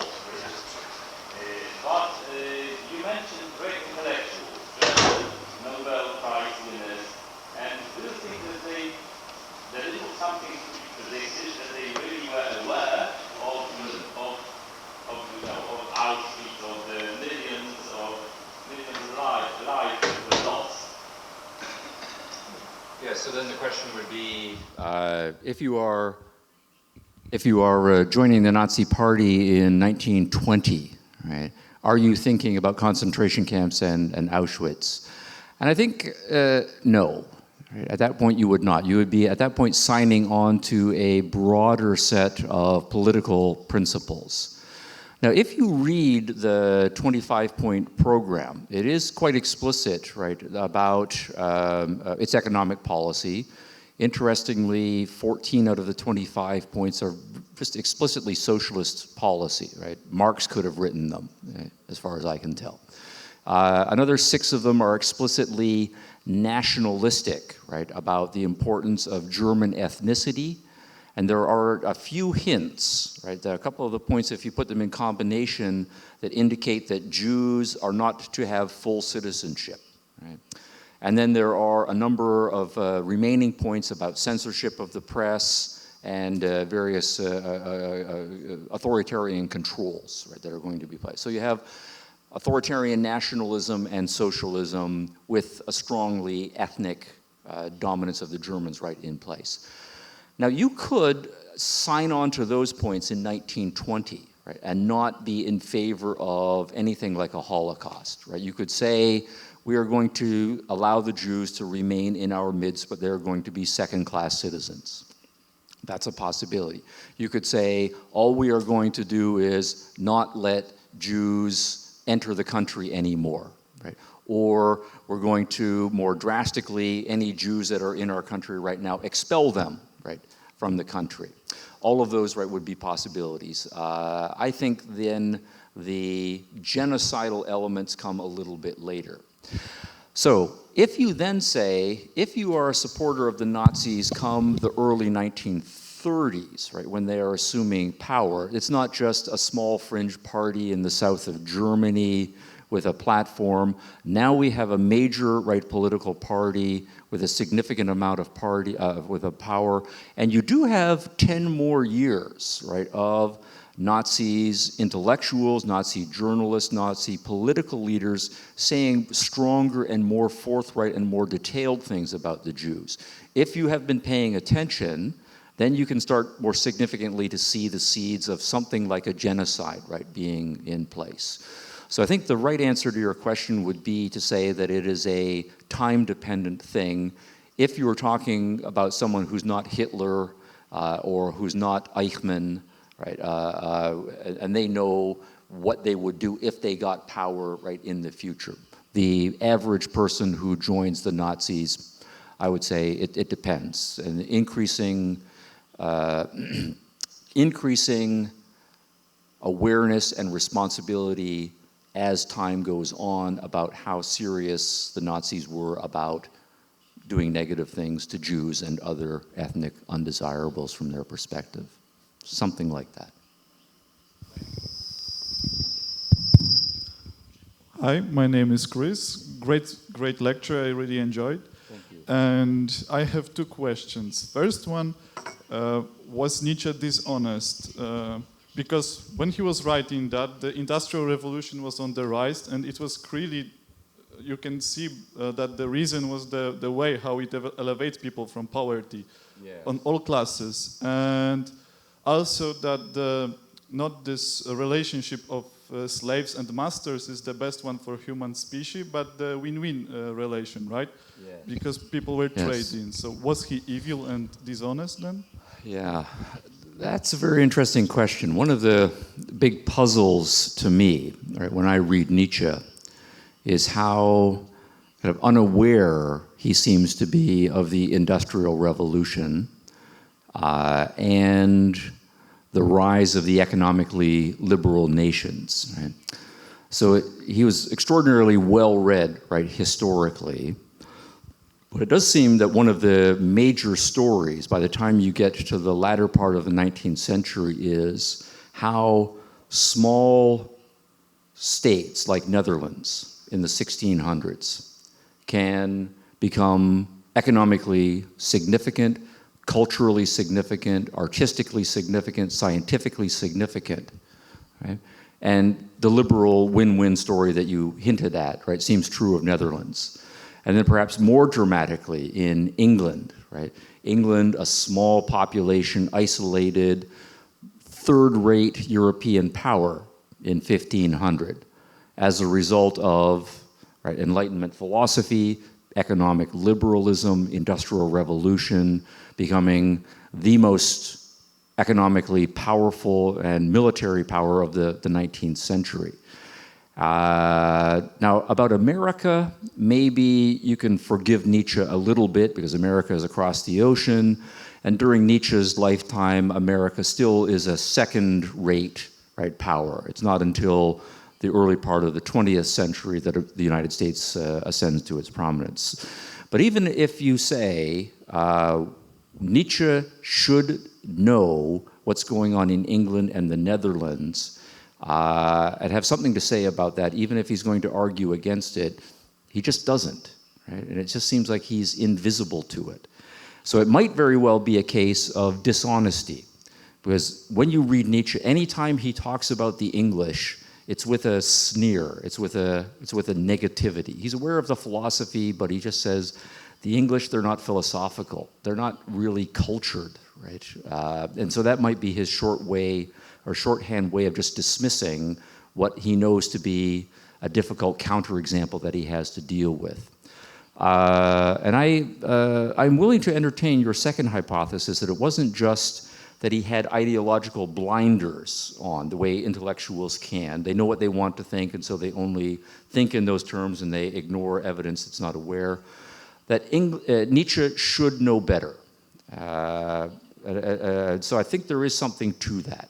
If you have cultures like the Dutch and the British who have been successful, and they've been able to do so, have great achievements in arts and sciences and all sorts of things, without this kind of bloodthirsty aristocratic philosophy that Nietzsche sometimes really seems to be longing for, that is a sign of an intellectual dishonesty. So I'm willing to entertain that hypothesis strongly. Thank you. And second question, when you told about this evolution view of Nietzsche, that everything is evolving, and also this master and slave relationship, it struck me that nowadays, I think similarities. We might get rid of Germans, of Nazi Germany in the Second World War, but is this Nietzsche heritage still alive? When you speak with people, you hear, for example, when you advocate for some individualistic policies, etc., I get in answers that, oh, you expect everyone to think, but most people are stupid or something like that.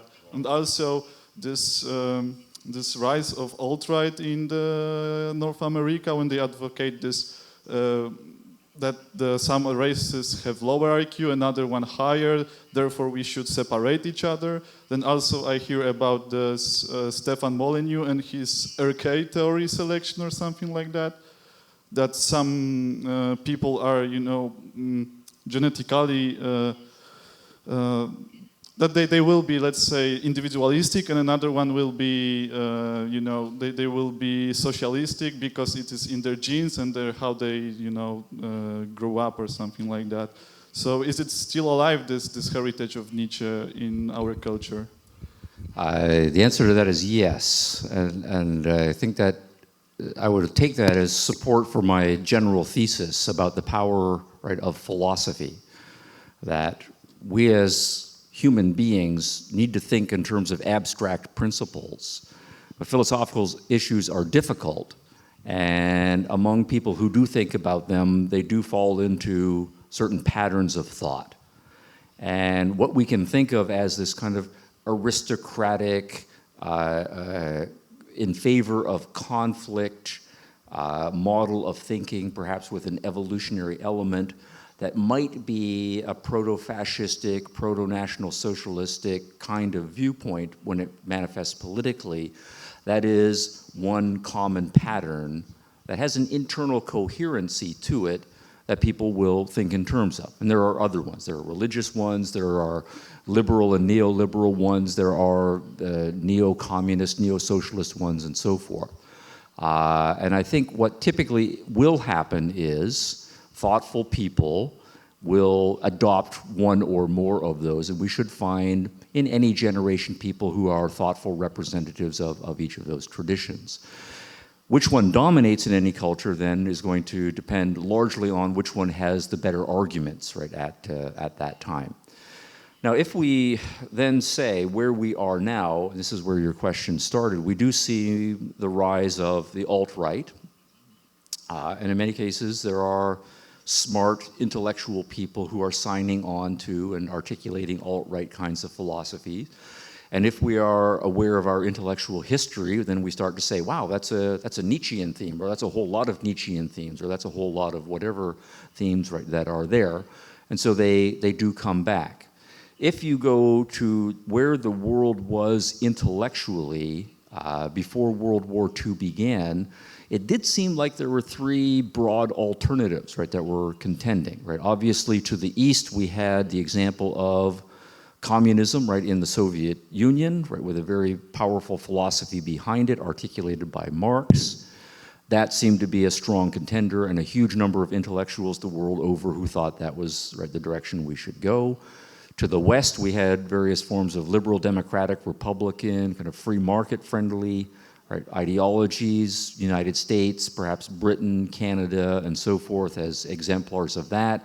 Behind them, thinkers like John Locke, Adam Smith, John Stuart Mill, right, and so on. Again, smart, articulate people. And then what seemed to be in Central Europe, right, Germany and Italy, right, most prominently, a kind of fascistic, right, socialism in favor of authoritarianism along ethnic lines and a certain view of history. And you then had this worldwide three-way debate, right, that was going on. I would say the Japanese, right, at this point also, there's a very interesting story about the Japanese, but also having a kind of militaristic fascism as a dominant ideology at about that same time. So those three ideologies, right, are in place, and they are represented in major powerful nations, right, of the world. Then, of course, we go to war, right, and what happens is one of them gets knocked out. Right, the fascist National Socialist version gets knocked out, and what we're left with then is liberal democratic republicanism in the West versus communism, right, in the East. Then we have a 50-year or so Cold War. One loses, but in the kind of chaos, right, that comes to the world intellectually, we start then to see people groping around for alternatives, and with various other things that are going on, movements that have not been defeated intellectually and philosophically will reappear. And so right now, there is a large number of people, for good reasons or bad reasons, think that neoliberalism, democratic capitalism is not going to work.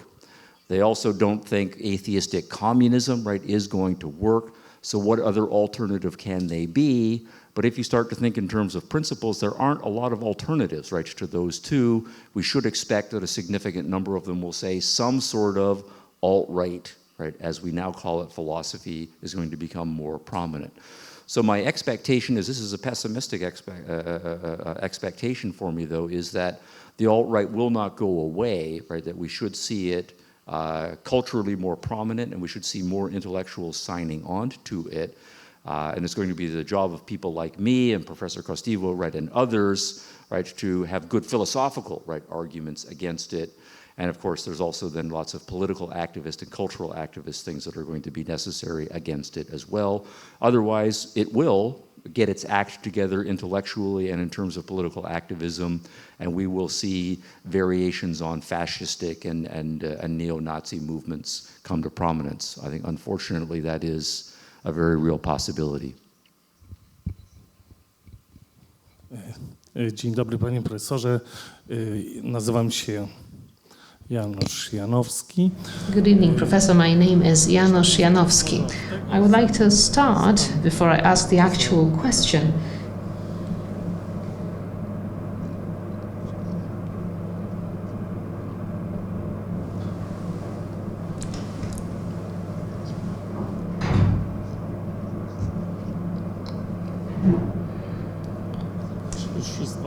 Is it right now? Can you hear the interpretation, Professor?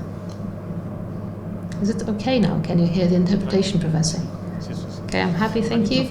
Professor, I do realize, of course, that you adopted a certain model for presenting your thesis, and although on the one hand it proved to be rich in detail and interesting, I would like to pay attention to the fact that it is not allowed to grasp the basic components out of which the foundation is formed, on which such ideologies were built, like fascism, but not just fascism, but all those ideologies that lead to scorning an individual or to one human being disrespecting another. I think it is necessary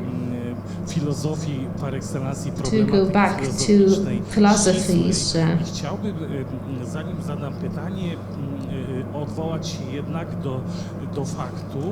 that relate to the fact that late Middle Ages resulted in an important conflict in philosophy, mostly referring to its basic paradigms. It questions the realistic vision of philosophy, that is taking universalism as the option to get to know about the reality. Reason was questioned as the way of getting to know God. Occam's razor. Occam's razor. Certain philosophers questioned the possibility of judging on the issues that went beyond philosophical.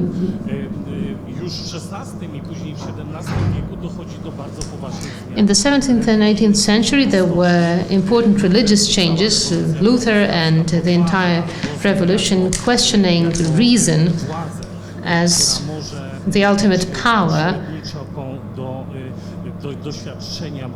that can lead to experiencing God. The fruits of this philosophy are that the key of the system is, as in German philosophy, in the process from Leibniz through Wolff and Kant, so to all the philosophers that you have mentioned, so Hegel, Nietzsche, Heidegger, so the will, all these trends that have the will as the basis for experience, but also the basis, the basic element of cognition. And it seems to me that first of all we need to understand the fact that in Nietzschean system and in the Hitler system,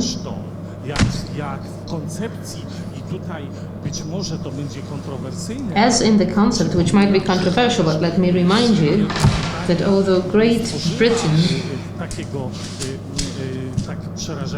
has not created such a horrific anti-human system, Locke's philosophy has led to scorning Catholics. Let me remind about his letter on tolerance. And there were a few hundred years of persecuting Irishmen.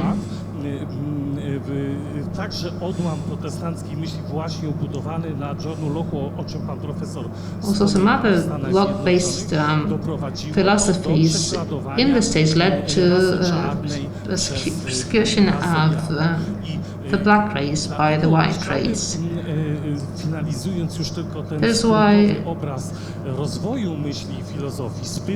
finishing on this comment on the development of philosophies, we're going from Kant's vision, neglecting the possibility of judging anything that goes beyond the empirical, through to the other extreme, that is Nietzsche's idea of reason being helpless, and the instinct, the will, intuition being the main cognitive powers.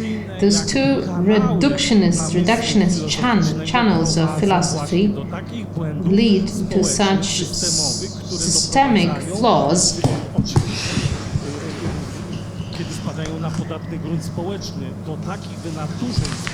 that result in a lot of disturbance, social disturbance, like fashion, when they fall on a fertile ground. So the question is, don't you believe that it was the attitude of the Protestant Revolution that undermined universalism and the possibility of judging of what is beyond the empirical powers that has led to major failures? All right, that's a very rich question with a long preamble.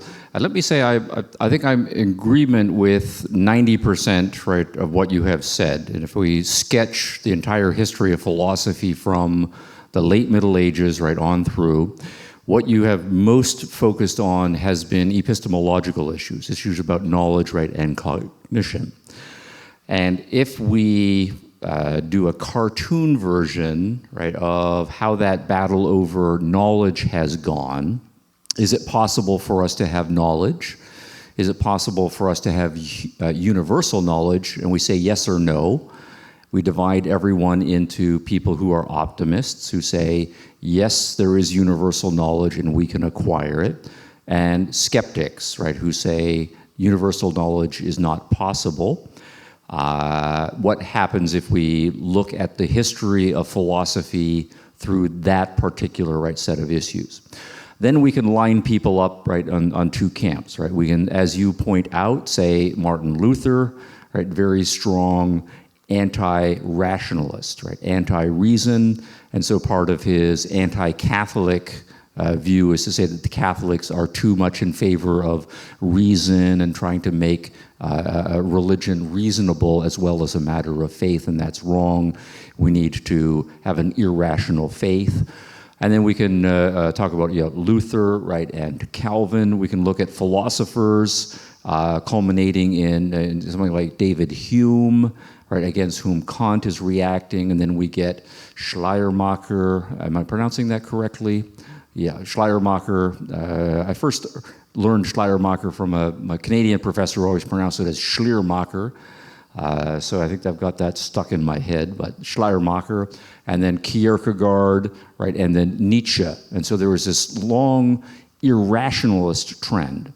And to the extent that that irrationalist trend is prominent, we should expect that people will be distrustful of there being universal principles. We're going to be distrustful of the idea that we should try to be reasonable with each other when we are sorting out our differences. And it's going to undermine any sort of tolerance that I have to respect your different judgment, right, from what my different judgment is. And if that then becomes politically manifested, we should expect a clash of wills, and that the only way for me to assert my value framework is by some non-rational, forceful method. And I agree that that is a hugely important, right, part, right, of the story.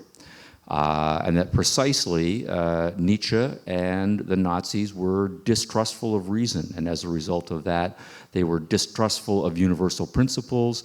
They were distrustful of any sort of way to get across differences through peaceful civil means and against tolerance. That the only way we can succeed is through the willful assertion of our values on the physical battlefield. So I agree, right, entirely against that. But what that then does mean is what we need philosophically is a resurgence of the other side of the debate that has in the modern world had some success, right? So we can go back to Galileo and many of the humanists, right, in the Renaissance, right, arguing that God, gave us reason, and that it is through the exercise of our reason that we come to understand God's creation, and that's what he wants us to do. And so we should not just believe whatever it is that we want to believe on some sort of irrational faith, right? It is rational people and then ultimately scientific people who are on the right path. And so Locke, now you have some criticisms of Locke, right, that were in there. Maybe I'll say a couple of things about those just in a moment. But yes, broadly a pro-reason philosopher, the articulation of scientific method, the idea that reason is a capacity of individuals, and this widespread view that we can teach everybody to read, and if everybody reads, they can become more educated to the point where they can be self-governing, right, in their own lives. So we can have a kind of politically liberal viewpoint that people can negotiate their differences through a peaceful process of trade. And so inch by inch, right, or meter by meter, we can build a rational, cooperative, tolerant society. That philosophical side needs to be much more articulated. So if that was your thesis, then I agree, right, entirely with it. And I do think one of the tragedies is that, at least philosophically for the last 2 centuries, the irrationalists and the skeptics and the relativists have been more successful in their negative arguments than the pro-reason, pro-objectivity, pro-universalist position has been. Right? And we are, in many respects, right, paying the price for that. Now, I agree with your points, right, about Locke, because Locke was partial. I do think of him as one of the good guys, but you're right.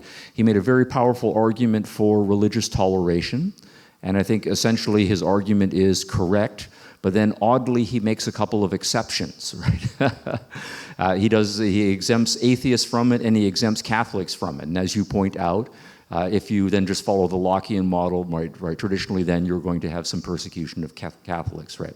So I think the right thing to say is that, Locke got it 90% right, but then he had some biases or prejudices that led him to make some exceptions. But what happened fairly quickly in the next generations is people recognize that's just a bias in Locke. We have a more general tolerance principle, right, that's possible. And I think the same thing holds with respect to the slavery point. I mean, slavery has been part of the human condition as long as there have been, right, slaves. The achievement of the early modern thinkers is that they start to cast doubt on the moral appropriateness of slavery increasingly. And some of them only take 1 step or 2 steps or 3 steps. They don't go the whole way, but you can say, all right, that's some biases and they have some limitations, but at least they are going in the right direction. I do think Locke is largely going in the right direction, even if he didn't go all the way down the road, and he had still some biases.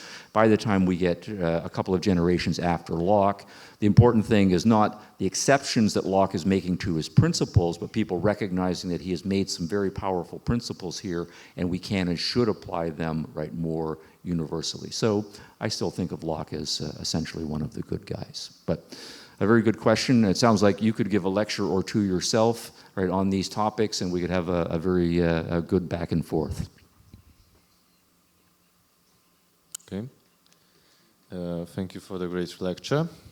Thank you. My name is Kasper, and in my question there will for sure be some overlap, but I just wanted to ask if Nietzsche was so distrustful of reason, then what did he do to, let's say, refute the material, let's say, success that reason had in sciences? Yes. Or did he try to even? So that's a good question, and I think it's related to this gentleman's question over here. So in this case, you're focusing on Nietzsche should have been aware of how a win-win trading nations and the Industrial Revolution and its engineering successes should have been more aware to him, right? And you're focusing on Nietzsche should be aware of the achievements in the sciences and not so dismissive then, right, of the achievements, right, of the sciences. And it is interesting that Nietzsche does not seem to, in his thinking, reflect on the developments in physics, the developments in chemistry, the early developments, right, in biology, the advances in medical sciences and medical technologies, and saying that, wow, this has accomplished an enormous amount of stuff, and behind all of that is a certain attitude toward reason that I need to take, right, more seriously. And that does seem to be a huge weakness in his philosophy, that he does not have powerful arguments, right, against that. Instead, it seems to be, this is then to say that there are limitations, right, of Nietzsche as a thinker, right, is that he came to his philosophy through a kind of pop evolutionary thinking. Evolutionary ideas, right, are in the air, and a crude version of evolutionary thinking is appealing. It seems to be more scientific. But then as a philosopher, what he's more interested in is the history of human development a long time before science came on the scene. So Nietzsche's formal training was as a philologist. He was a great admirer of the Greeks, he was a great admirer of the Romans, and his formal training was in those classical languages. So I think what you have then is a young man who is then saturated, right, as a teenager and in his formative thinking in his early 20s with what made the Greeks great, what made the Romans great. And the worldview that you get there is, particularly in the case of the Romans, is a culture that gets its act together, right, and goes out and conquers, and then on the basis of that goes on to do some masterful things. That the Greeks, in some readings, they went out, right, and they fought war, and it was out of the wars, right, that greatness, right, happened. The wealth perhaps was acquired that could support certain kinds of monuments, certain kinds of artistic and poetic productions that he admires. And I think the other thing would just be that he is struck, right, by this idea that really it is only an elite few who have the intellectual power, who have the passion, right, to focus on one thing to the exclusion of all else and make something, right, beautiful happen. And so any sort of a project that says, reason is the birthright of all of mankind, right, as Locke is arguing, as Galileo and Montaigne and Bacon and so forth is arguing, Nietzsche just says, no, that's not it, right? Most people are stupid, right? Most people are just interested in petty day-to-day sorts of things. Most people do not have any creative instincts, right, whatsoever. And so what we have to do is just prize those few special individuals who have the right instincts and the capacity to do whatever, and the ambition, right, to just go out and do whatever it is. So he's just not at all interested in the pro-scientific models, and so they don't make any sort of a dent in his thinking. But I agree, that's a criticism, right, of his philosophy. Dzień dobry, moje nazwisko Wójcik. Panie profesorze, coś źle? Przepraszam, moje nazwisko. My name is Wójcik. Professor, I shall refer to Exupéry to begin with, who said, I admire science, I admire knowledge, but I also have a lot of respect to wisdom. You presented intellectual achievements of the German elite.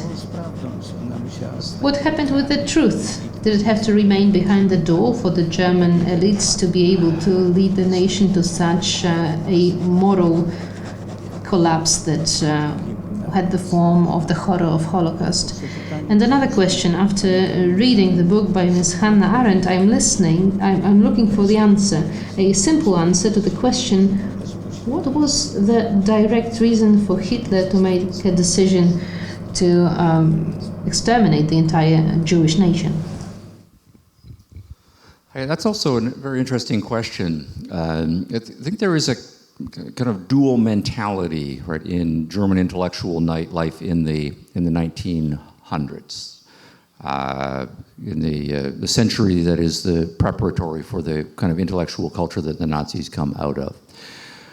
I think there is an argument that you can make, and many Germans will make, even if they are not skeptical and suspicious of universal reason, the way this gentleman, right, is arguing, that if you study history, the truth is that history is a struggle of nations or a struggle of ethnic groups.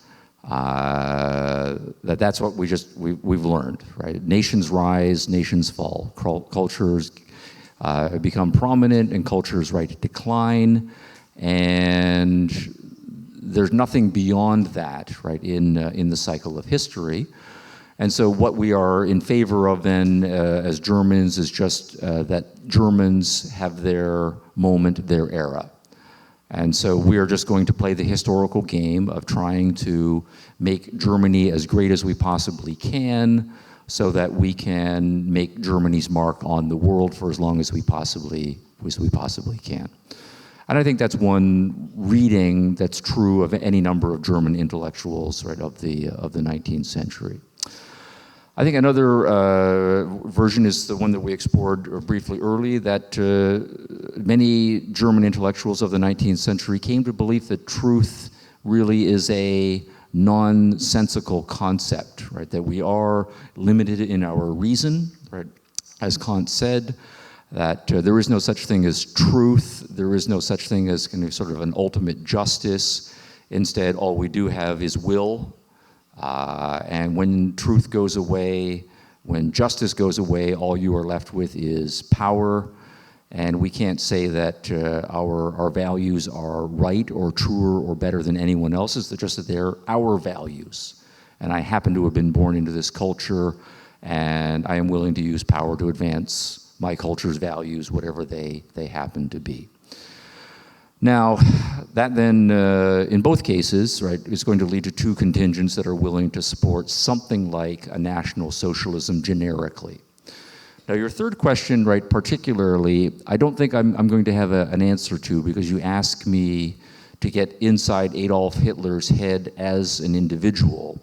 And I have read a few biographies, competing biographies of Hitler as an individual, and I don't find in them answers that are sufficient. You know, they tell you this, that, and the other thing that might have been an influence, might have been a formative thought. But I would fall back just on my own philosophy here, and that I don't think that there are any external reasons, right, about your cultural upbringing or your parental upbringing or your education that turn you into an evil person or a good person. That this is always an individual private choice, and only the individual who makes that choice really knows why he or she has made the choices that they have made. I can be raised in an anti-Semitic culture, but choose not to be an anti-Semite and to become opposed to anti-Semitism. I can be raised Catholic, but decide to become something else. I can be raised an atheist and decide to become something else. I can have all sorts of cultural influences, very strong, but I do have the power as an individual to accept, right, or reject. I can be subject to child abuse and decide to become a child abuser myself. I can be subject to child abuse and grow up resolving that I will never, under any circumstance, right, abuse my children. This is hypothetical, right? My father can beat my mother. That does not mean that I am going to beat my mother. I can come from a long tradition, right, of wife beaters and not myself become a wife beater. So I don't ever, in my own personal philosophy, accept external excuse maces or even external reasons, right, as fully explanatory for why individuals make the choices they do. In any social circumstance, we do have the power of individual choice, and we have to be responsible for it. So bottom line is, Hitler made his choices. I don't know the exact weighing of pros and cons that went into that, but he made them. I hold him responsible for them. He was an evil man.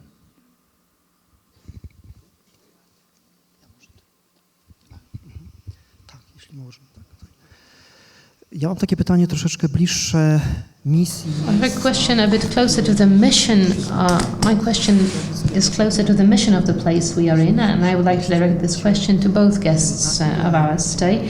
Namely, to what an extent this potential lack of philosophical narration in museum exhibitions or historical or biographical books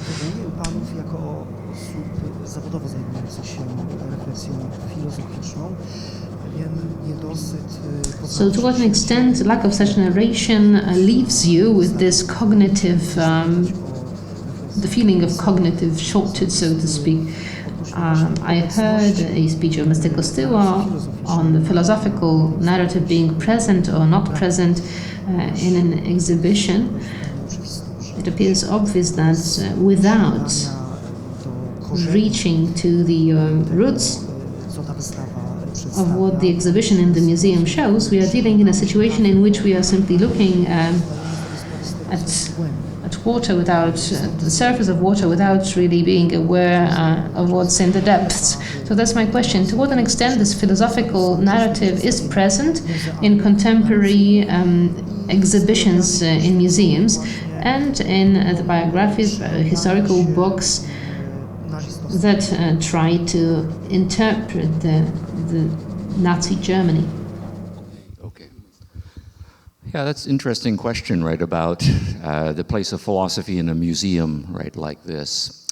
And I have spent some time touring the museum, and I want to come back more, and I don't know if you have anything like this, but if you consider museums around the world, right, that we have been to, museums that are meant to be celebratory, right, of some great achievement, what they will have is historical artifacts and then various kinds of documentary evidence, right, of the time, but they will have also perhaps engravings, right, on the wall of important intellectuals and wise people who made it possible, right, for those sorts of events to happen. So I will think of an example from my home state of Illinois, right, where Abraham Lincoln, who became the president, right, was born.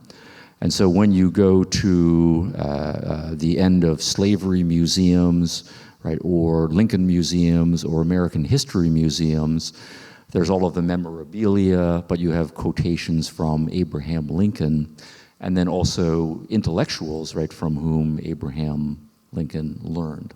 So this would be then a very provocative, right, thing for you to do.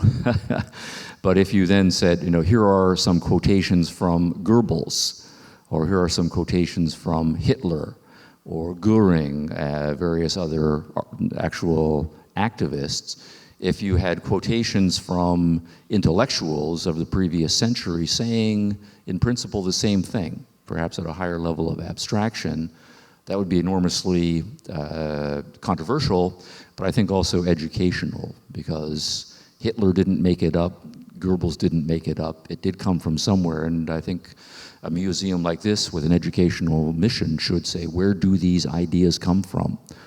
Some smart people came up with them, and we need to know who those people were.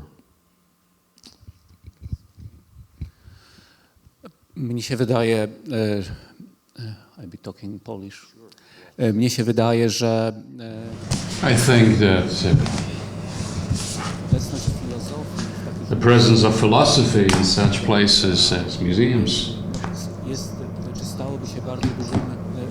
would present an intellectual challenge for all of us, because philosophy, by its very nature, involves debate. It's a certain intellectual offer, intellectual proposition that meets with other propositions that are put forward. So in that sense, we have a philosophical discourse, a dialogue, an argument, whatever you want to call it, where arguments are exchanged.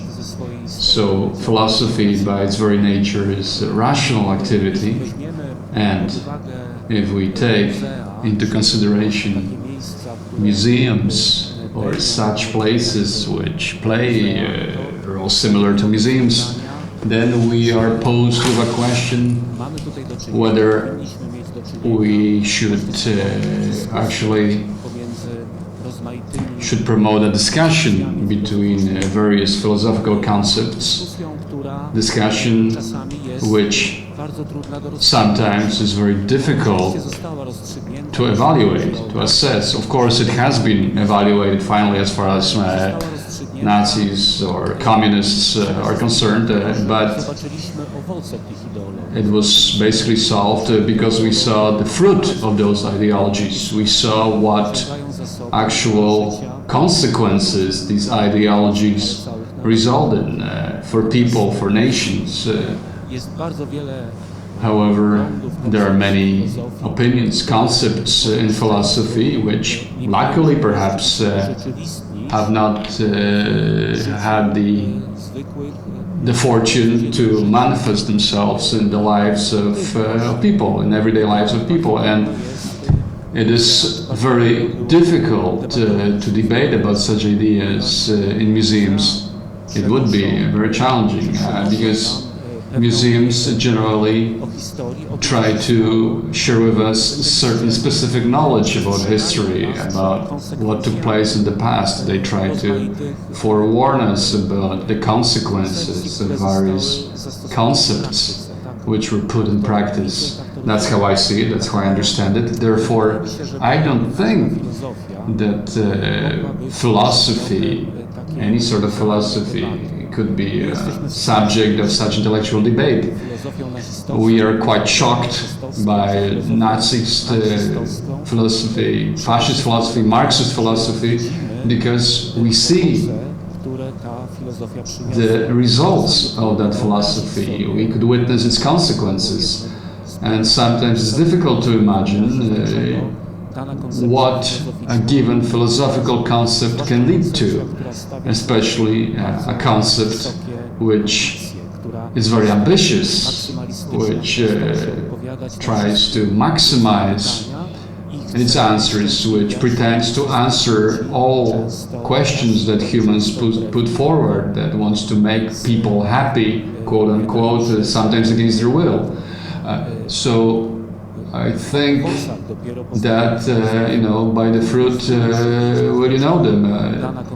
It's difficult to foresee what a given concept is going to lead to. As Professor Hicks has mentioned during his lecture, if we were to take pure Nietzschean thought, then, just looking into it by itself, it would be very difficult to foresee how it could be adopted by the Nazis. But it was, in a certain way, and they adopted it, and not classical neoliberalism, for example.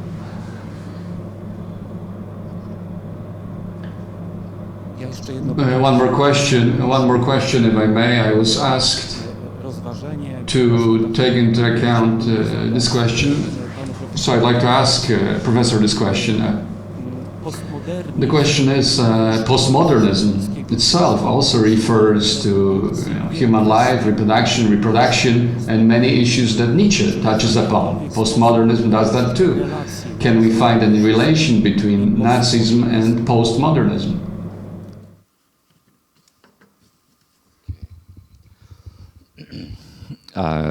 Another fascinating intellectual history question.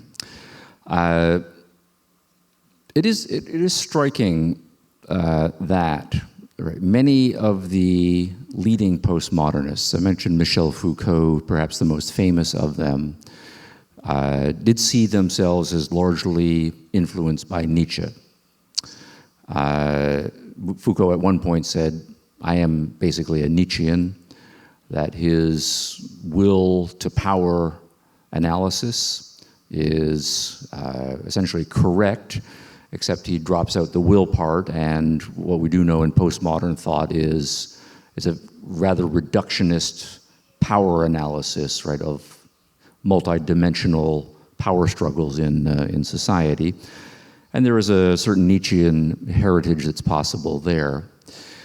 But at the same time, it's interesting that most of the first generation postmodern thinkers come out of the political left, whereas Nietzsche is part of the European political right.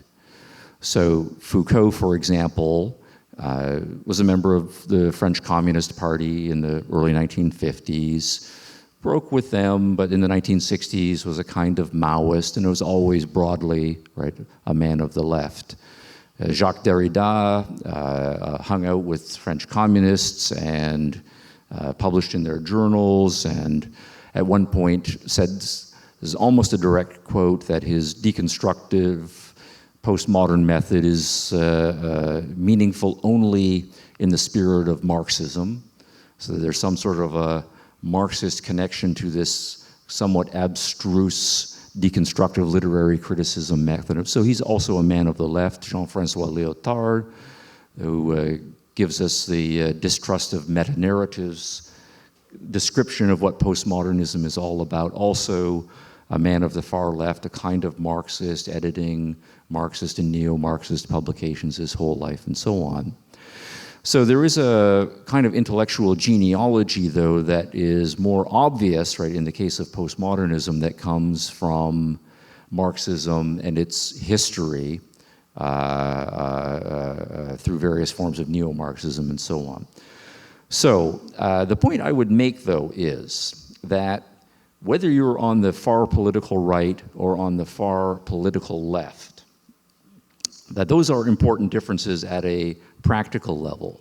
But when you start looking at the underlying philosophy, what you do find are some common themes. On the far political right, you do not find individualism. You find collectivism, but it's typically collectivism organized around ethnic and nationalistic lines.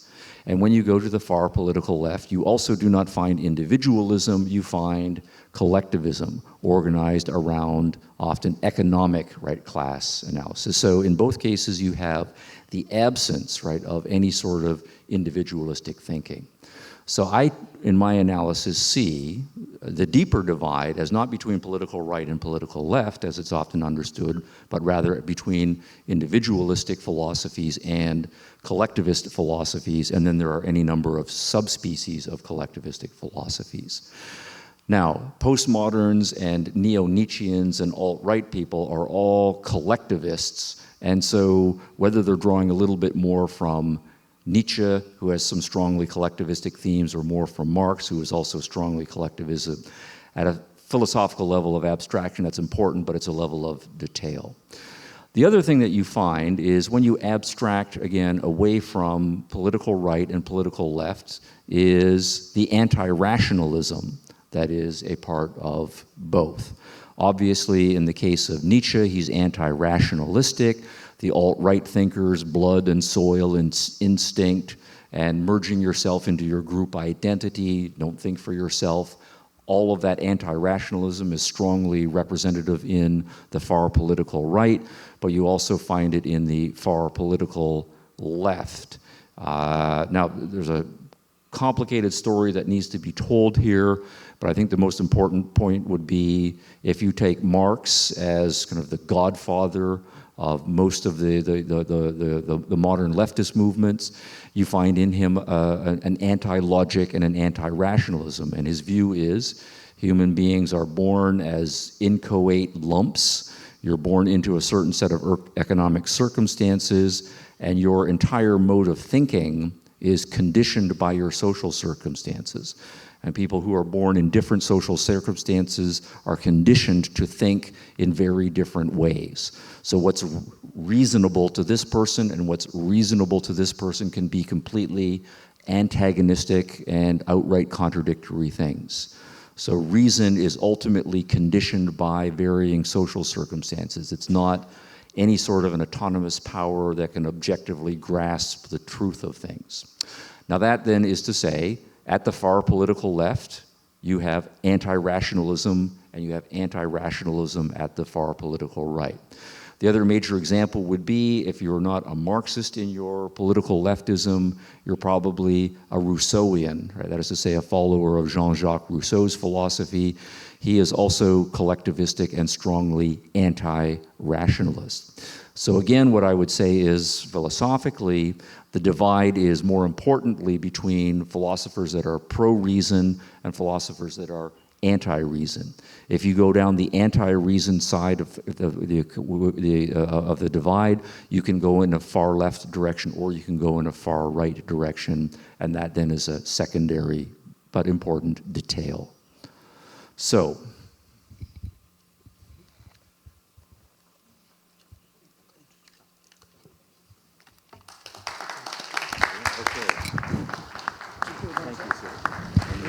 Szanowni Państwo, bardzo ladies and gentlemen, ladies and gentlemen, thank you very much to our guests, and thank you very much to coming to our meeting. Round of applause once again. Thank you very much.